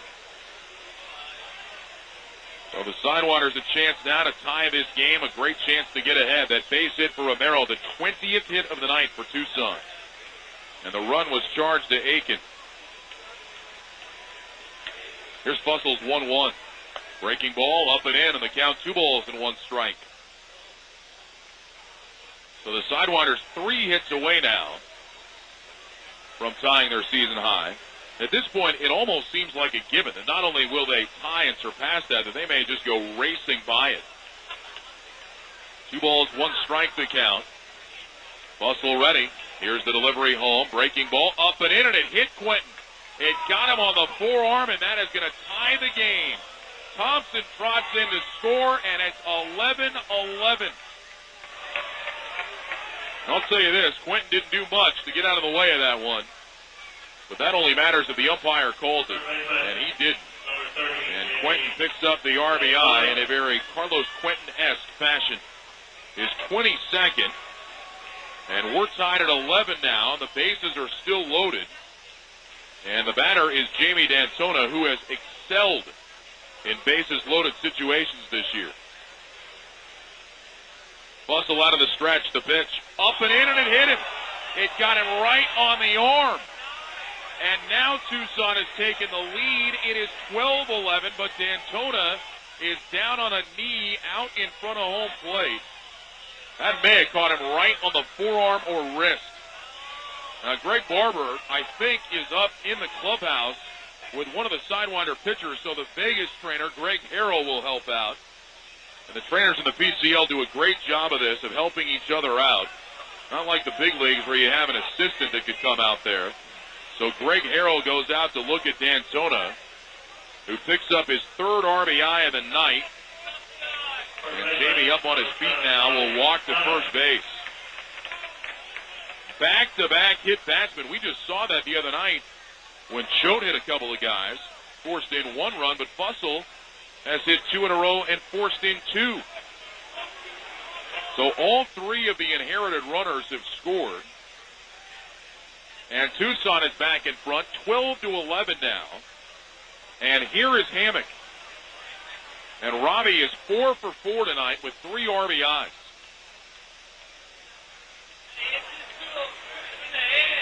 Fussell's pitch. Way outside and low, 1 ball and no strikes. Hammock is trying to become the third Sidewinder this year with 5 hits in a game. Alberto Callaspo and Chris Carter, either of whom is playing in this game tonight, have had 5-hit games. In fact, Callaspo, I believe it was his second game in a Sidewinder uniform where he had 5 hits. Now Fussell with a 1-0, and Hammock takes outside. 2 balls, no strikes. And Fussell struggling with his command since coming on. An infield single from Romero. He hit Quentin, and he has hit D'Antona. And now 2-0 on Hammock. Runners have their leads. The pitch. Strike on the inside corner as that one came back over the plate. And the count is now 2-1. Nobody throwing down in the Sidewinder bullpen. Schultz done after his 2 innings. Seems that Fruto would be coming in. 2-1 pitch. Check swing on a fastball that was up on appeal. They say he went. Hammock can't believe it. I think that was the wrong call. Hammock kept his bat back, his body turned, but I don't think his bat was even close to going through the zone. I think Todd Tishner blew that one. But he makes the strike call, and it's now 2-2. That could change the entire complexion of this at bat. I'd love to see a replay of that. 2-2 the count. Fussell delivers. Inside, almost hit him with a breaking ball. 3-2.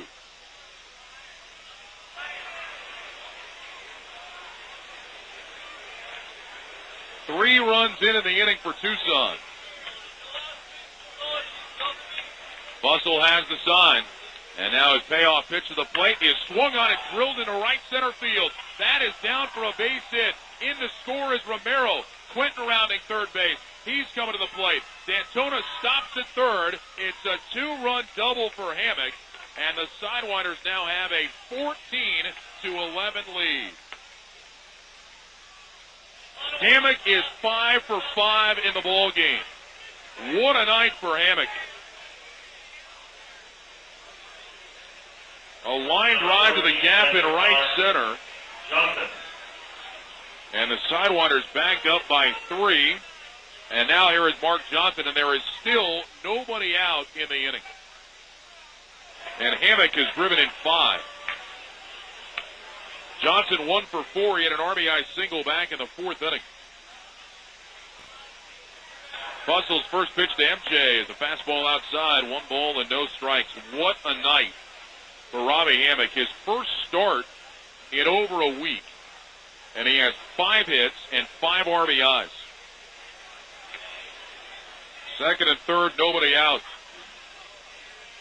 Here's Fussell's 1-0 pitch to Mark Johnson. Down in the dirt, 2 balls and no strikes. And now again, the pressure swings back to the Sidewinder bullpen. Can somebody down there find a way to throw up a zero?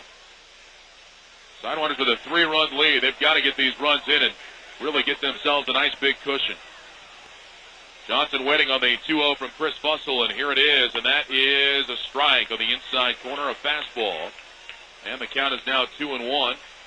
More activity down there in the bullpen. Rick Bauer, the right-hander, up to throw for Las Vegas. 2 balls, 1 strike the count. Infield is in all the way around. Fussell the high set, and the delivery to the plate is outside and low, 3-1. Ronnie Merrill is the on-deck hitter. This all started with Dana Evelyn, a pitcher, pinch hitting, and he doubled down the left field line. Then it was Thompson singling, Erickson walked, Romero singled, Quentin and D'Antona hit, and Hammock doubled. The 3-1 pitch. Low and outside, ball 4, and they're loaded again. Second walk of the inning. And now that'll bring up Ronnie Merrill, who has had a tough night offensively. First time, number 25, Ronnie Merrill. Let's see if Merrill can turn his night around here. Ronnie tonight has struck out twice, fly to center, and grounded out to second base. And here is Lorenzo Bundy. And you know, Lorenzo Bundy is a pretty easygoing guy. It's not too often you look at Lowe and say to yourself, he's upset. Let me tell you something. He is more than upset right now. He is livid as he walks out to the mound to take the ball from Chris Fussell, who, along with Brian Aiken, was not able to record an out here in the 7th inning. Another pitching change, breaking the action, back to Cashman Field in Vegas right after this. The families with automobile. Pool 1450. Right-hander Rick Bauer comes on for Las Vegas. Here in the top of the 7th inning, Tucson has scored 5 times in the frame. They now have a 14-11 lead. The bases are loaded with nobody out. Chris Fussell did not record an out in his time on the mound. Gave up 2 hits, 2 runs, both earned, 1 walk, no strikeouts. He is still responsible for all the runners on the base paths. Final line on Brian Aiken, hitting in 2/3, 3 hits, 3 runs all earned, 1 walk, 2 strikeouts.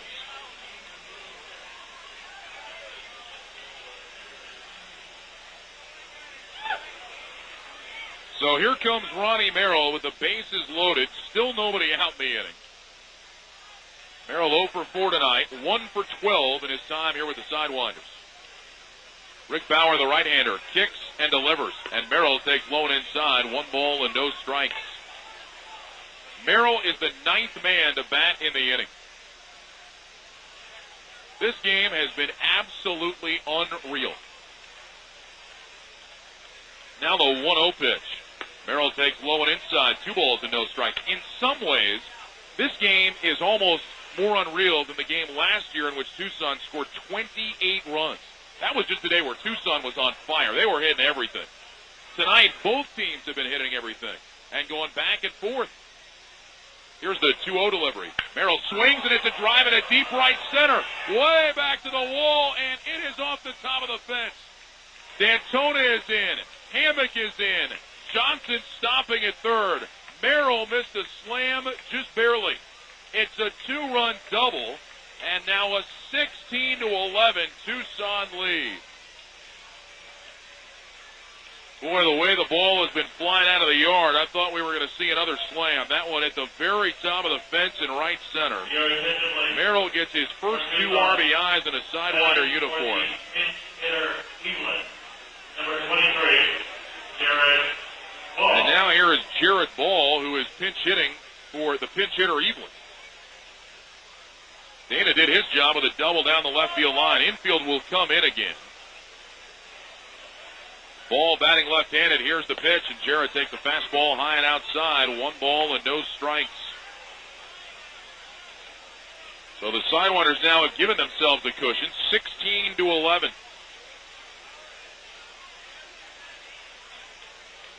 Bauer kicks and deals. Outside and high, and the count will go to 2 balls and no strikes.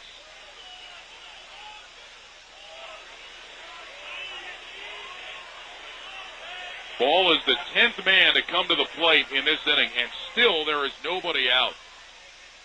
Now the 2-0 pitch. Ball swings and misses through a fastball. The count is now 2-1. Boy, for Ronnie Merrill, that's got to feel good. After a frustrating 1-for-12 start here with Tucson, just barely missing a grand slam, driving that one off the top of the wall and right. So Merrill at second, Johnson at third, Bauer set. And the 2-1 delivery to Jared Ball is swung on and missed. Blew a high fastball by him. And they count 2 balls and 2 strikes.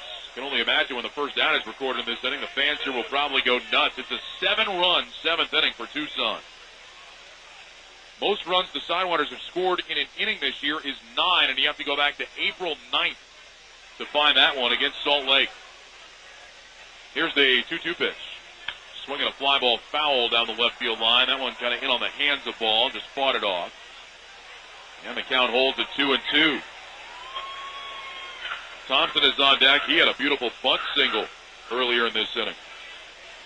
Sidewinders' next hit will tie their season high with 23.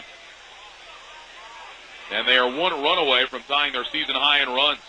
2-2 delivery to Ball is inside, 3-2. 16 runs on 22 hits right now for the Sidewinders. Infield in all the way around. Bauer peering in for the sign. Now Bauer set. And the right-hander's pitch. Swing and a miss. He struck out Jared Ball, and finally there is an out here in the 7th inning. And the crowd does respond with a very sarcastic cheer. 1 out here in the 7th inning. And that'll bring up Rich Thompson. Thompson with 3 hits tonight, all singles. He's scored a couple of runs. He's extended his hitting streak to 8 in a row. Infield remains in for Las Vegas. Here's Bauer's pitch. Swinging a bouncing ball to first, taken by Lindsey. Runner is coming to the plate. They throw home. Johnson is hung up in a rundown. The catcher Moeller makes the flip to the third baseman McDougal, who tags out Johnson. And that's the 2nd out of the inning. Johnson couldn't stay in the rundown long enough for Thompson to advance. So he stays at first, and Merrill goes on to third. So Thompson reaches on a fielder's choice, and the out on Johnson will go 3-2-5. 2 outs in the inning. And here is Matt Erickson. Now Chad Moeller out in front of the plate wants to go through some defensive signals. Everybody has a look in. The infield can move back now with 2 outs. Erickson with 1 RBI tonight. Rick Bauer set. And the pitch. Swing and a miss. Radar gun had that one at 97 miles an hour. I don't think it was that hard. The count, no balls and 1 strike. The Sidewinders with a 5-run lead, and we're going to see the Tucson debut of Emiliano Fruto coming up in the bottom of the 7th inning. Keep that in mind. We still have a lot of baseball left here tonight. No balls, 1 strike the count. And Bauer's pitch with Thompson running is high and outside. Moeller will throw through, and Thompson has it stolen easily. His 2nd stolen base of the game, his 13th of the season. And that'll put runners at 2nd and 3rd. Moeller did take a peek at 3rd base to see what Merrill was doing. He stayed put all the way, and so Thompson easily has his 2nd stolen base of the night. And the count is now 1-1 on Matt Erickson. Bauer ready to go. Here comes the pitch, and Matty swings and fouls it back to the left. And the count will go to 1-2. 7 runs in for Tucson in the inning. They've done it on 5 hits. A couple of hit batsmen helped out, and a couple of walks.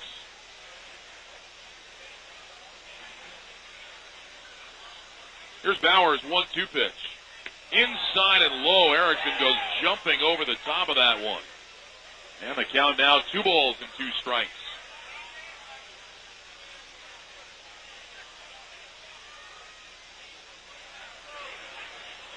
Fruto done throwing again. He's finished throwing about 3 different times. He has to keep getting up because this inning keeps going. 2-2 to Erickson. And Bauer's pitch. Breaking ball high, 3-2. Now if Erickson reaches, then Romero comes up. And then you're back into the middle of the lineup. 3-2 with 2 outs here to Matt Erickson. Bauer ready to go to work, and here comes the payoff pitch. And it is swung on and missed. Strike 3. A high fastball. Erickson chased it, and that'll end the inning.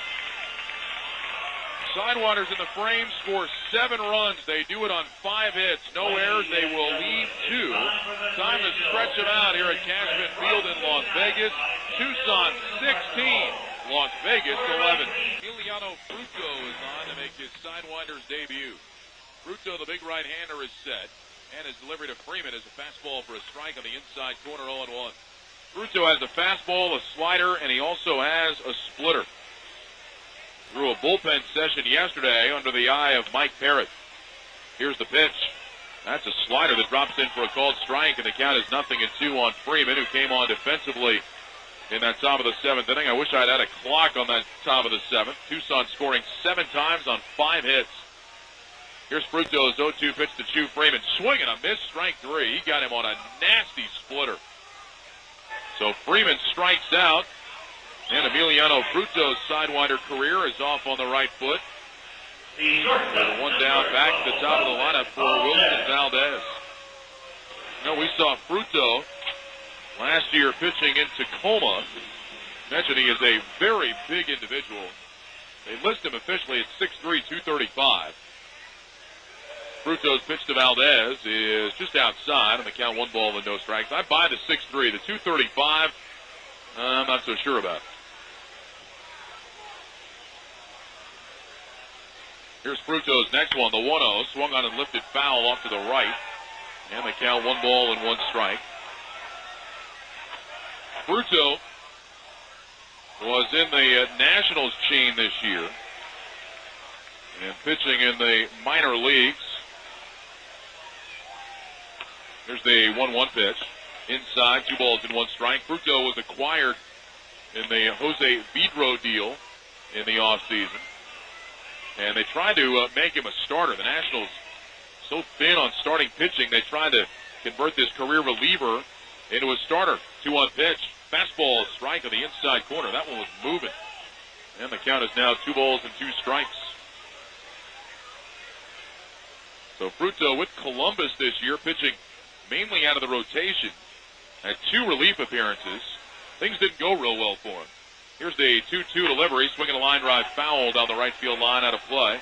3-9 with a 5.26 ERA. He had 59 walks in 87 1/3 innings. Fruto's best start of the year was his first start against Louisville back on April 9th. 6 hitless innings. 2-2 here, the count on Wilson Valdez. Daigle went 4 innings, gave up 8 runs. Schultz goes 2 innings, gives up 3. And Fruto's 2-2 pitch to Valdez. Swung on, hit in the air, deep left field. Thompson on the run, back to the wall, and it's off the top of the fence. Valdez around first, going to second base, and he slides in with a double. Valdez was out in front of that breaking ball and one-handed it down the left field line.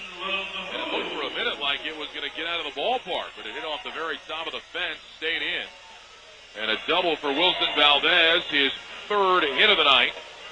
And that'll bring up Chin Lung Hu, who's got a couple of singles, but his last 2 times he has struck out on some sliders. Daigle got him in the 4th inning on the slider. Schultz got him in the 6th. Fruto, the high set, kicks and delivers. And he starts him off with a splitter, a high splitter that's taken for a strike, and the count is 0-1. Fruto's last appearance for Columbus was on August 14th, so it's been a while in between his outings. And now time called as Hu backs out of the box. Fruto is a native of Colombia. Still a fairly young guy. Fruto is just 23 years of age. Here's the right-hander's 0-1. Swinging a ground ball left side into left field. Base hit. Thompson charging, picks it up. Valdez stops as the throw comes in. It's cut off by D'Antona. As usual, a strong and accurate throw from Rich Thompson. That holds Valdez at third base. And with runners at first and third, that'll bring up Delwyn Young. No, don't go anywhere. Just because the Sidewinders had a 7-run 7th inning That doesn't mean this game is over. Far from it. Vegas all night long has come back. They've got 2 on with 1 out here, and now into the middle of their lineup, Delwyn Young, the batter. He had a 2-run double in the 4th inning. Walked and scored in the 6th. He's 1 for 3 with 2 runs scored and 2 RBIs. He's driven in 84 on the season.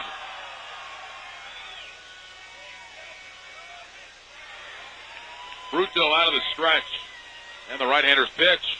Fastball that missed outside, and the count 1 ball and no strikes.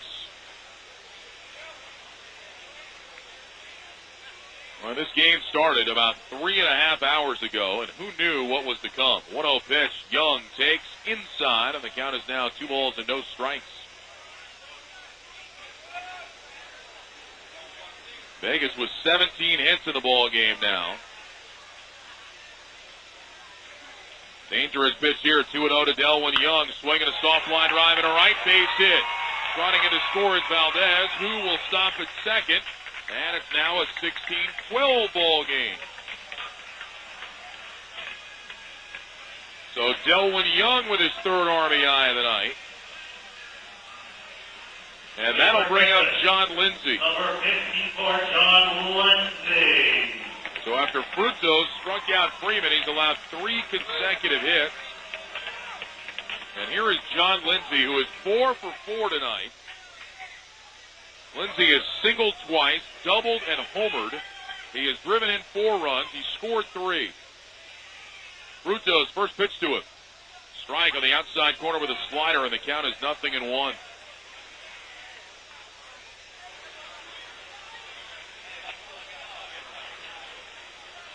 Runners have their leads from first and second, and Fruto's 0-1 pitch to the plate is swung on and missed. And the count, no balls, 2 strikes. Highland Figueroa is up and throwing now.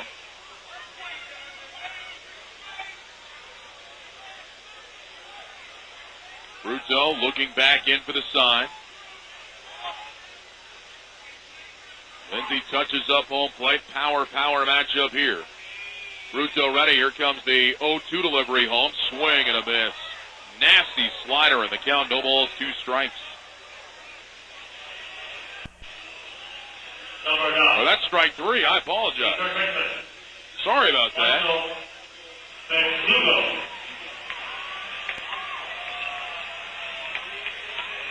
I don't know where my brain is right now. So Fruto strikes out Lindsay. 2 down. Here's Marshall McDougal now. And Fruto's delivery to McDougal. Fastball low, and the count 1 ball and no strikes. Most runs the 51s have had in a game this year, 17. Just like the Sidewinders. Also like the Sidewinders that came against Oklahoma. The most hits they've had in a game is 21. 1-0 pitch. Swinging a line drive. Caught by D'Antona at third, and that'll end the inning. A hard line drive from McDougal, but right at Jamie. And the inning ends. 1 run, 3 hits, no errors, 2 left. We'll go to the 8th. 16-12 Tucson.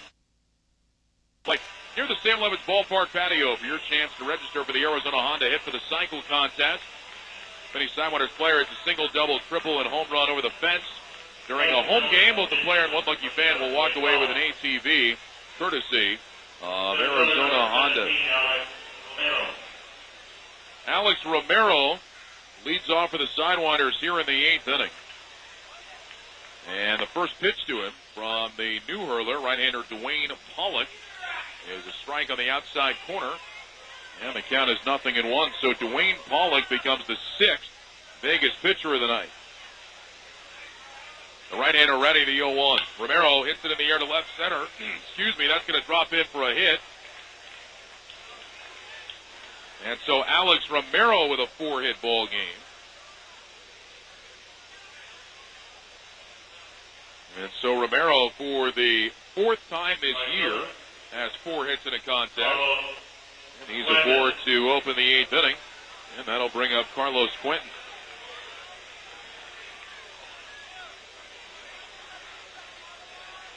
Quentin tonight has 1 hit. It was a double in the 3rd inning, but he scored 3 runs. Pollock deals, and Quentin swings and pops it foul back to the right. And the count, no balls and 1 strike.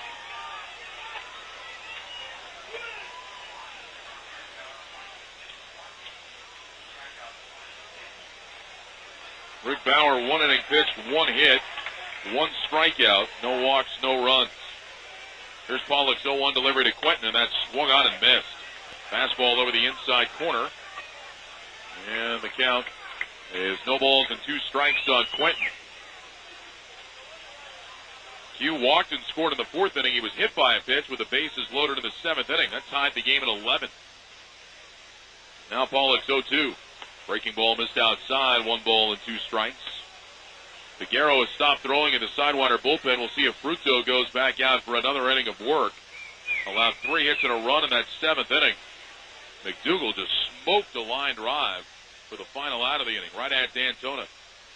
Now the 1-2 pitch. Quentin drives into the air towards left center field. Going back on it is Mazza. That's over his head. That'll bang up against the fence. Romero rounding second. Coming to third base. He'll stop there. Quentin is into second with a double. And here come the Sidewinders again. They have runners at second and third with nobody out. And that base hit from Quentin will give the Sidewinders a new team high in hits for the season. Their 24th hit of the ball game. So 24 hits in the contest now for Tucson. And now here is Jamie D'Antona. Jamie tonight has 3 hits, and then he was hit by a pitch with the bases loaded in the 7th inning, just adding another bruise to him. And that gave the Sidewinders a 12-11 lead. Vegas will bring their infield in again. Seems like they've been in all night. Pollock's first pitch to Jamie, swinging a foul off to the right. He started him with a breaking ball. And the count, no balls and 1 strike.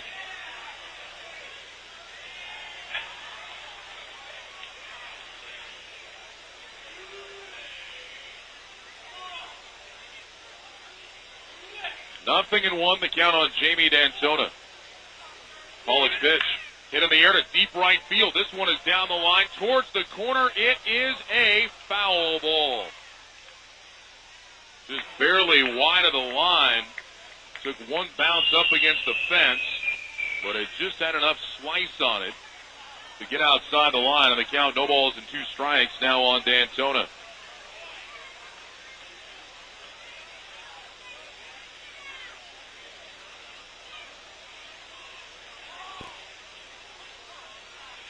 So 0-2 on Jamie as he steps back in.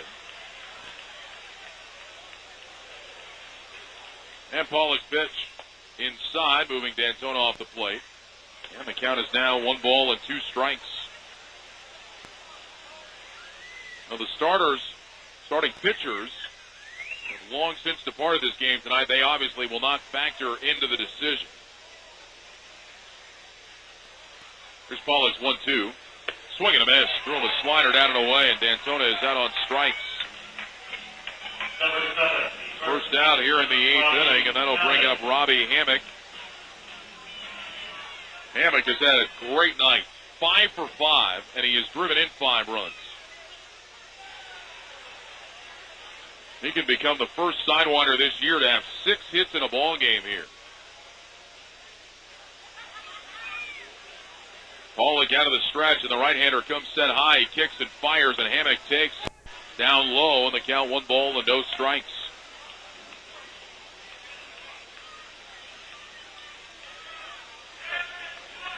Jamie D'Antona had 6 RBIs in that game up in Tacoma back in May. Here's the 1-0 pitch. Hammock takes a strike on the inside corner, and the count is now 1-1.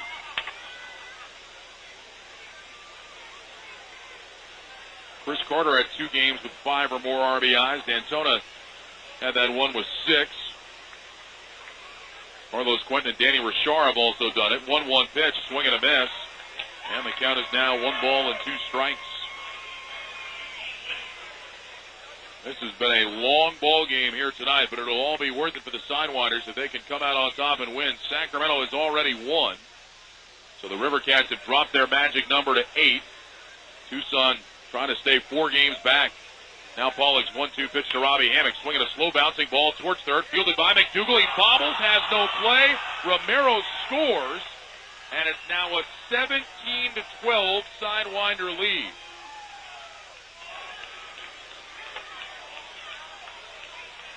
Well, we'll see what the ruling on that one is going to be.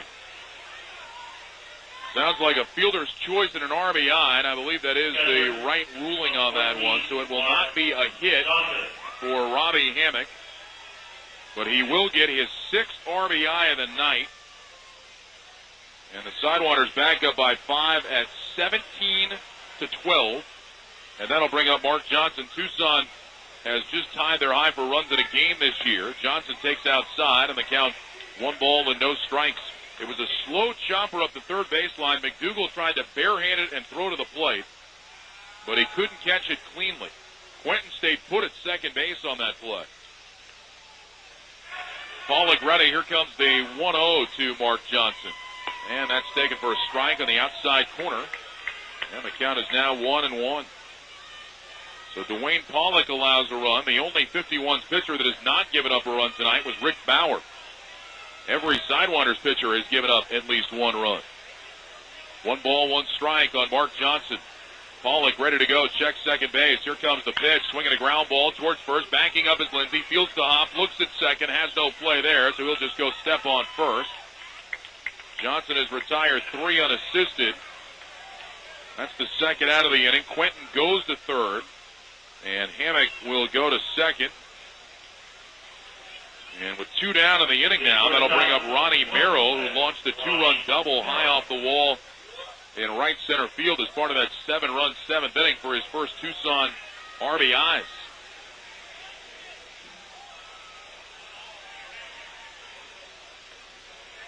Merrill in open stance for the left side. Here's Pollock's pitch. Starts him with a breaking ball for a strike on the outside corner. And the count is 0-1. Runner at third base is Quentin. Hammock is at second. Pollock's 0-1 pitch to Merrill. Swinging a chop foul in the batter's box. And the count, no balls and 2 strikes. 17-12 Tucson. They have tied their season high in runs. They scored 17 back in May against Oklahoma. It was on May 14th. And they have surpassed their most hits in a game this season, which they accomplished May 18th against Tacoma.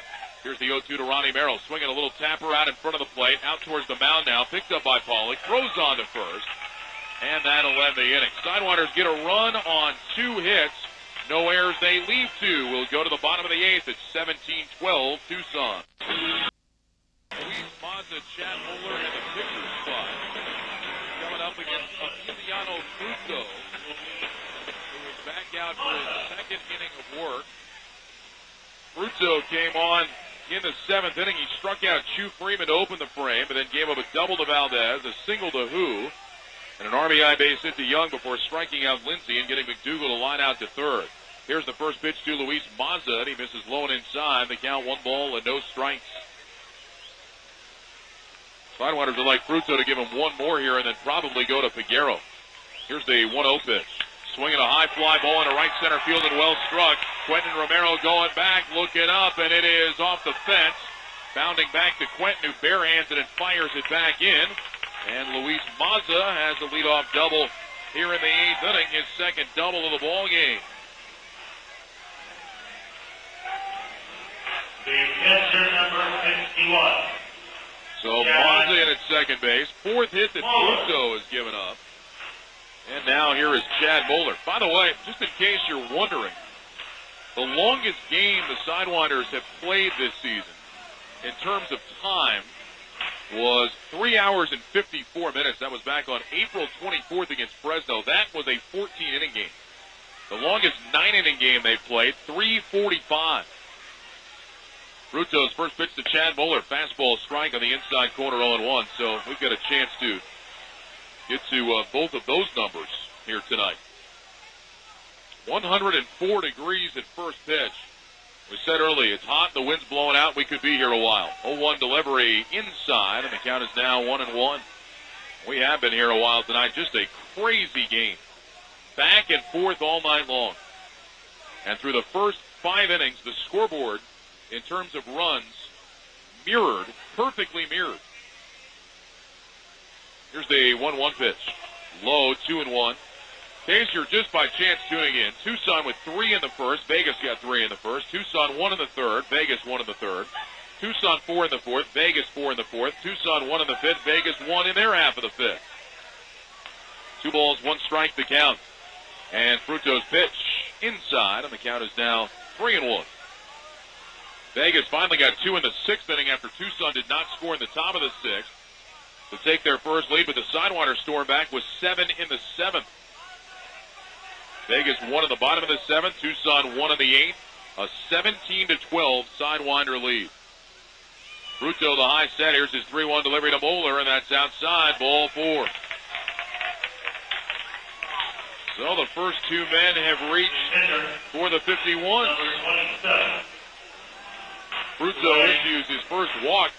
Somewhat surprisingly, there have not been a lot of walks in this game tonight. The Sidewinder pitching staff has walked a total of 4. And the Vegas pitching staff, let me just check my math here to make sure. The Vegas pitching staff has walked a total of 3. Just wanted to make sure I had all the walks. I didn't really have to check the math. I just had to check the scorebook. Anyway, that's not important. Dwayne Pollock, the hitter, squares around a bunt and drops one foul back at the plate. And the count 0-1.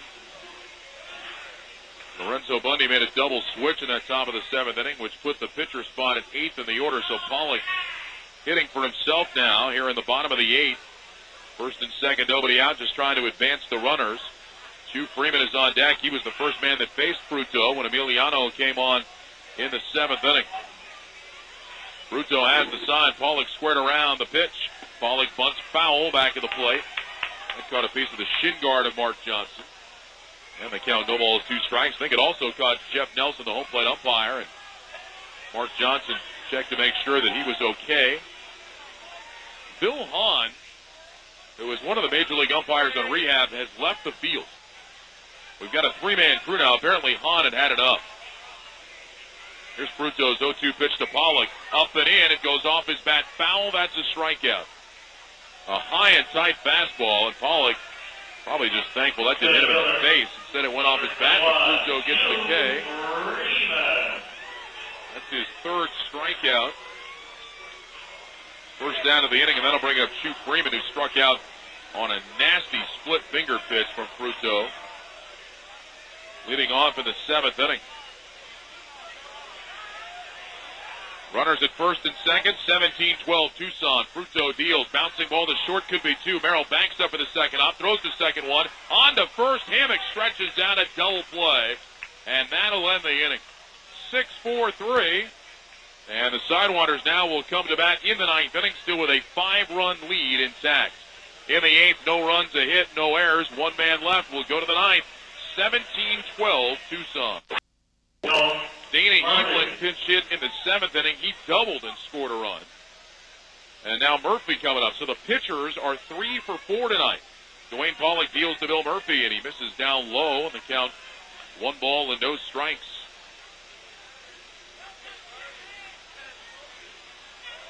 17 runs on 24 hits for Tucson. 1 more run, and they will eclipse their high for the year. The pitch, Murphy swings and fouls it back, and the count 1-1. Obviously, the Sidewinders record the 28 runs they had last year in Salt Lake. Now, if Tucson were to get 4 hits here in this 9th inning, they would tie the number of hits they had in that game last year against the Bees. 1 ball, 1 strike. Pollock delivers. Murphy swings, lifts it foul off to the left, and the count 1 ball and 2 strikes. Tomorrow, same 2 teams. 7-11 first pitch tomorrow night. Lefty Dana Evelyn against the righty Miguel Pinongo. 1 ball, 2 strikes. Here's the delivery home. Murphy takes down in the dirt. 2 balls, 2 strikes. After this game tonight, we'll probably have a 2-1 game tomorrow night. Although that is nearly impossible to do at Cashman Field. But then again, this game tonight has been so wacky. Who knows what's coming next? 2-2 the count. Murphy a wide open stance for the left side. Pollock ready. And the delivery home is swung on and ripped into right field. Base hit. That is the 4th hit tonight for a Sidewinder pitcher. And the 25th hit of the game for Tucson as Bill Murphy banks one into right field. It just keeps going. So that'll bring up Rich Thompson. Boy, 3 of the 4 hits tonight by Tucson pitchers have come in pinch hitting appearances. Now the Sidewinders this year have not been a good pinch hitting team. Maybe they just needed to have their pitchers come up and pinch hit. Sidewinders came in tonight with a 196 average as a club pinch hitting. Here's Rich Thompson. Dwayne Pollock's first pitch to Rich is a fastball into the knees for a strike, 0-1. Thompson 3 hits tonight. He scored a couple of runs. And a bunt single in the 7th inning that helped ignite that 7-run 7th inning. Pollock the high set. Here's the delivery home. Thompson takes down in the dirt. 1 ball, 1 strike. Thompson has a couple of stolen bases tonight, giving him 13 now on the season.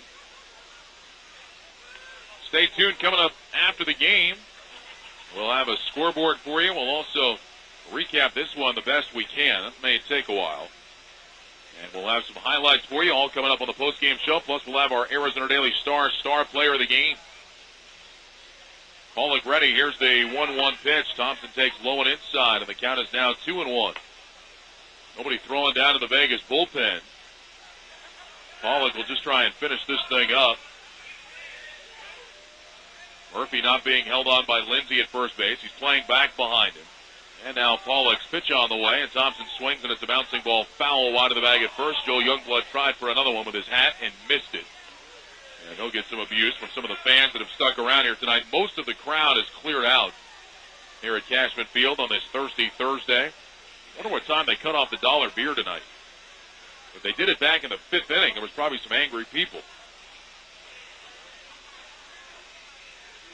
2-2 to Thompson. Swing and a miss, strike 3. Chased the breaking ball down in the dirt. And so Pollock picks up his second strikeout. Hard to keep all the pitchers straight when they've been in the ball game tonight. Here's Matt Erickson. That is the second strikeout, though, for Pollock. First pitch to Matty. Swinging a ground ball towards shortstop. Valdez knocks it down, picks it up, but he's got no play. Erickson will be safe at first. It'll probably be a base hit.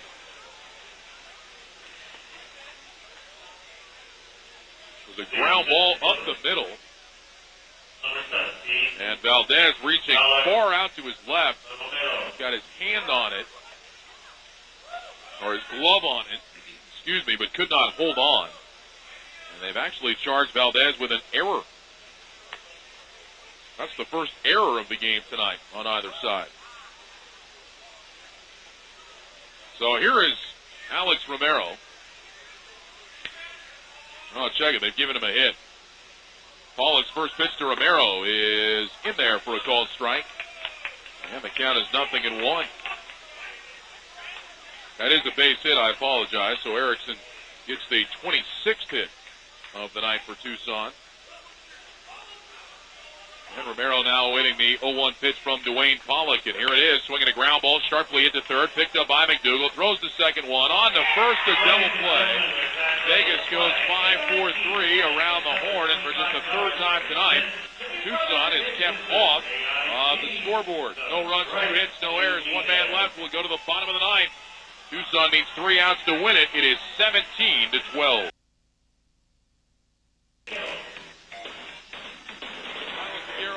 For Tucson here in the bottom of the 9th inning. Sidewinders have a 17-12 lead, and Figueroa will face the top of the Vegas order. We have not had a single quick inning tonight. Let's see if Figueroa can put one up there in the 9th inning and give the Sidewinders a crazy 17-12 victory. Wilson Valdez standing in from the right side, and Figueroa kicks and deals, and Valdez takes low and outside, 1 ball and no strikes. Valdez tonight, 3 hits, 2 singles and a double, and he has scored every time he's been on base. Here's Figueroa's 1-0 pitch. Valdez takes down in the dirt, and the count is now 2 balls and no strikes. 17-12, Tucson is out on top here tonight. We'll try our best to recap the game for you after we're done here. Figueroa's 2-0 delivery to Valdez. Low, 3-0 So Figueroa comes out of the bullpen and is missed with his first 3 pitches to Wilson Valdez.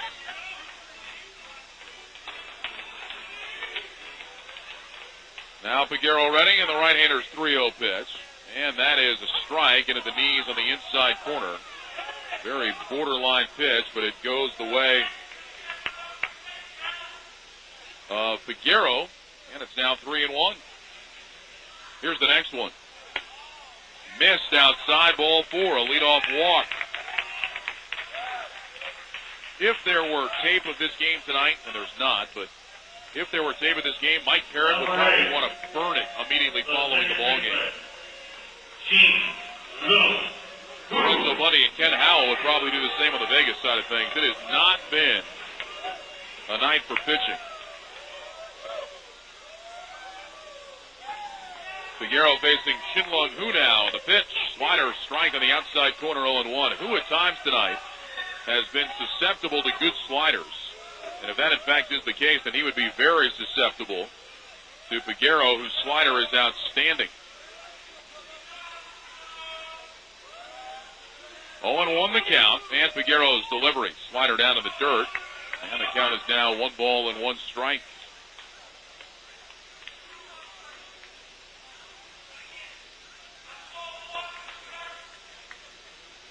Sidewinders and 51s will play Game 3 of this series tomorrow night. We'll be on the air at 6:55. 1-1 delivery. Slider swung on and missed, and the count is now 1-2 strikes. They have an error up on the scoreboard for Las Vegas. Going back through, trying to figure out where it was. 1-2 strikes. Here's the pitch. Slider down to the dirt, and the count is now 2-2 strikes.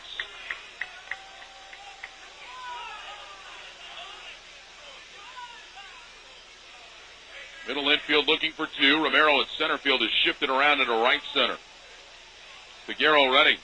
And the 2-2 on the way. Slider low and outside. 3-2 strikes.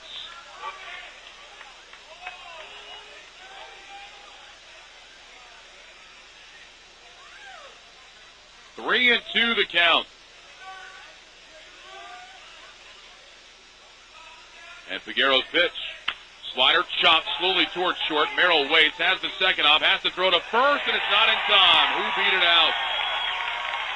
Well, that one was just a tough one. There was a slow chopper to short. Merrill didn't really have a choice. And when he picked up that second hop, he looked at second but did not have a play. And so that'll be a single for Shinlong Hu. The error, by the way, came in the 8th inning. It was on Hammock's fielder's choice. And they have not given Hammock an RBI on that play. They called it an error on McDougal. Delwyn Young, the batter. And here's Figueroa's pitch to Young, and a slider is in for a called strike, and the count is 0-1. So Hammock only has 5 RBIs tonight, not the 6 we had mentioned earlier. 0-1 the count. When they ruled, I thought they had said fielder's choice RBI, but they said fielder's choice and an error. So take away one of Hammock's RBIs in the ballgame. The 0-1 pitch, spiked down in the dirt, and it's now 1-1 on Delwyn Young.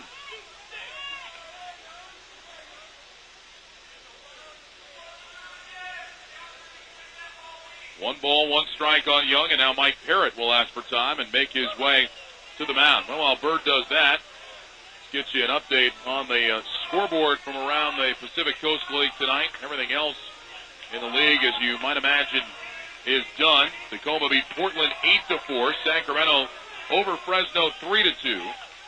Salt Lake rallies to beat Colorado Springs 9-8. Albuquerque shut out Memphis 10-0. Nashville beat Oklahoma 8-5. Iowa over New Orleans 10-2. Round Rock and Omaha were rained out.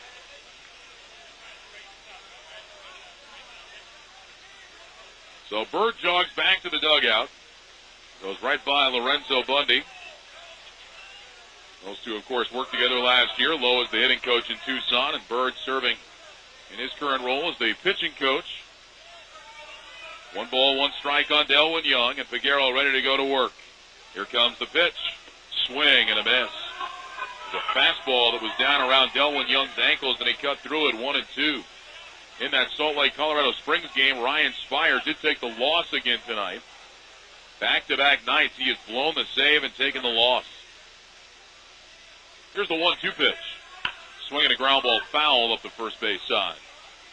So in a series where Colorado Springs had a chance 2 nights in a row to cut into Salt Lake's lead, their closer Spire, who has been pretty good most of the year, could not get the job done. The Sky Sox now 4.5 games out, and Salt Lake's magic number down to 8. Here's Figueroa with the 1-2 delivery on the way to Delwyn Young, and that's a slider down and in, and it hit him. And that will load the bases. Slider that came down and hit him on the foot. And so the bases are loaded with nobody out now, and here is John Lindsay. And folks, this game is not over. Sidewinders have a 5-run lead. Lindsay. With the bases loaded with nobody out, and Lindsay coming up. Don't go anywhere. Not yet. A walk, a single, and a hit batsman. Now Brandon Metters is up to throw. Figueroa's first one on the way to John Lindsay. Slider strike on the inside corner, 0-1. Lindsay tonight with 4 RBIs, a single, a double, a 2-run homer, another single. He struck out in the 7th inning. That was against Emiliano Fruto. 0-1 the count as Figueroa kicks and deals. Slider strike, and it's 0-2. So Figueroa able to jump ahead. You wonder if Figueroa maybe came into this game and wasn't fully into it mentally, and now that the bases are loaded, he may get himself started here. No balls, 2 strikes on Lindsay. Got to imagine this is going to be a slider. Here's the pitch. Slider, swung on, popped up, back of the plate, foul. It'll be into the seats. It'll land down beneath us, and it actually kicks up off the windows in the press box down to our right. And it's still 0-2 on Lindsay. Where the writers are here at Cashman Field, it's just down to the right of us. That is an enclosed booth. Out here on the radio side of things, all our booths are open air. Now Figueroa with the 0-2 delivery again to John Lindsay, and that's a slider, swung on and missed, strike 3. So Figueroa throws Lindsay 4 sliders and strikes him out. And with 1 down, that'll bring up Marshall McDougal. That's 10 strikeouts in the game for the Sidewinders pitching staff. Marshall McDougal had a 2-run home run in the first inning to tie the game at 3. That seems like it was 3 days ago. And then he had an RBI base hit in the 6th inning. Against Fruto in the 7th inning, he had a smash to third that was caught by D'Antona. Figueroa's first pitch. Fastball down low to Marshall McDougal, 1-0. Metters still throwing down in the bullpen. Tucson would like Figueroa to just wrap this up and not have to use Metters tonight. Now Figueroa's 1-0 pitch. Slider, and that's a strike on the outside corner, and the count will leave it up at 1-1. Valdez is the runner at third base, opened the inning with a walk. Who is at second? He singled, and Delwyn Young is at first. He was hit by a pitch. 1 ball, 1 strike the count. And Figueroa's pitch. Slider hit in the air, deep left field. Down towards the corner, it is foul. Fans here got pretty excited, and I can see why. That was a deep drive, but it was hooking and would not stay fair. And so now it's 1 ball and 2 strikes. Figueroa, a guy that doesn't give up many home runs. All season long, Figueroa has only allowed 5 balls to leave the yard. One of those, of course, was a walk-off homer to Rick Ankiel in Memphis. 1-2 the count. And Figueroa's pitch. Swinging a pop-up. Shallow right. Erickson going out. Quentin coming in. Erickson calling. Makes the catch. And the runners have to hold. So after the bases were loaded with nobody out, now it's bases loaded, 2 outs. And the 51s are down to their final out of the ball game. And here is Luis Mazza. Mazza is 2 for 5 tonight. He doubled and scored in the 5th inning and then doubled leading off in the 8th inning. and trying to extend the game now against Highland Figueroa. 17-12 Tucson, bottom of the ninth inning. Figueroa out of the stretch, and here's his pitch. And a fastball right down the middle for a called strike, and the count is 0-1. Obviously not a save situation for Figueroa tonight. 0-1 the count. Infield and outfield straight away. Figueroa set. And he delivers. Slider missed outside. 1 ball, 1 strike. Bill Plummer hanging out over the railing of the dugout. Boy, the Sidewinders all kinds of leads early, couldn't hold on, but now a chance to win it here. 1 ball, 1 strike. And Figueroa's next one. Slider way outside, 2-1. This is one of those games that if you win it, boy, you could go in the clubhouse and the post-game spread tastes great and that shower feels good. If you lose, I mean, you're just drained. Completely and totally drained. 2 balls, 1 strike the count. Figueroa's next one. Fastball swung on and missed, and the count 2 balls, 2 strikes. So now Tucson is 1 strike away from victory here. 2-2 with 2 down. Runners lead away from their bags. Figueroa has the sign from Mark Johnson. And the pitch. Swinging a pop-up foul back off to the right. Figueroa went with a fastball. And it's still 2-2. Be interesting to see what would happen here if Monza would reach base, especially on an extra base hit, with Tucson bringing betters. Here's the 2-2 pitch. Slider hit in the air, deep left field. Thompson going back on the track, reaches up, makes the catch. And Tucson wins the marathon tonight. They outslug Las Vegas. The final score, Tucson 17 and Las Vegas 12. In the 9th inning tonight for Las Vegas, they load the bases with nobody out but do not score. No runs, 1 hit. Their 20th hit of the ball game. No Sidewinder errors. 3 men left on base. Tucson wins it tonight. 17-12 the final. Back with the totals right after this. KWFM Tucson. Film Creations Limited has provided...